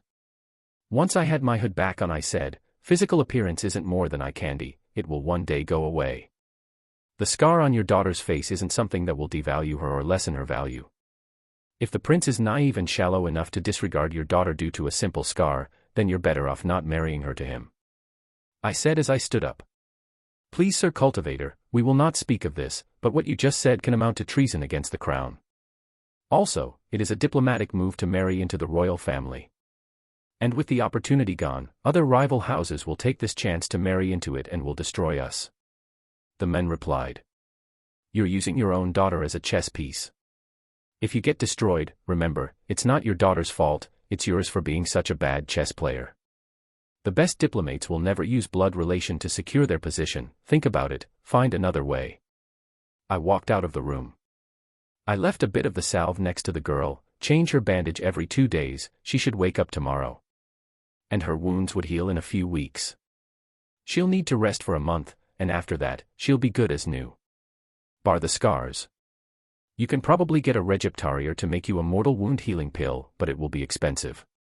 Probably it will be worth all you own. That means that you'll be betting what you currently have, for what you could probably have, those are odds that I'll never take. I replied to the men and left. I didn't need to stay in that house, otherwise, I'll be dragged into a political struggle. I know of this because it would have been the same tactic I would use if I was in his stead. When a powerful entity comes to your home, your best option as a politician is to enroll them to your side and not have them go to another. And I wasn't ready to play the sides game, at least not yet. The Emperor, though I need to have a meeting with him, it's still far too early. I'll need to get a secure location for myself first, I have a few things I need to do. Once I was outside the house and at the gates of the house of Lu, Fenze had appeared in front of me. He seemed to have been waiting. Brother Shen Bao, the man smiled at me. Brother Fenze, I cupped my hand at him. I've seen your exploit on the Jade, and I dare say that was an amazing display of cruel cold-blooded skill. I wouldn't have been able to stop myself from going all out and killing them all, but I learned greatly from you. Had I tried to do it my way, the bandits would have used the girls as hostages, though their deaths are not of great value, it would have slightly bogged me. Yet you coldly dispatched of every bandit and gave the girls a chance at redemption. Such great benevolence, and such great patience is really awe-inspiring, the men said in a couple of breaths. Shit, all these compliments, I'm screwed, he needs a favor. Brother Zafun, don't sell yourself cheap, I'm sure you would have chosen a method even I would be inspired and awed from. I nodded at the men. No, I'm sure I wouldn't, my dinner offer still stands, do you wish to come with me? Zaphon said. Yes, I'm willing, I have nothing else to do. Still, I'd like to ask you for something. I said. Now, I know he wants to ask me for a favor, but if I ask him for a favor first, and a small one at that, it will make him unable to ask me for a greater favor. It would be rude, and for cultivators, favors must be repaid in kind. Why yes, anything for Brother Shen Bao. I'll need a place to cultivate in, somewhere where I'm not interrupted. Can you do me that favor? I'll owe you one. Oh, that's simple, I have a few places where you can cultivate without anyone bothering you, let's talk more about it over dinner. Right, lead the way, I said. Now, with a place to cultivate, I'll be able to work on some projects. Alchemy, and puppet crafting, also, it's long due for those pouches.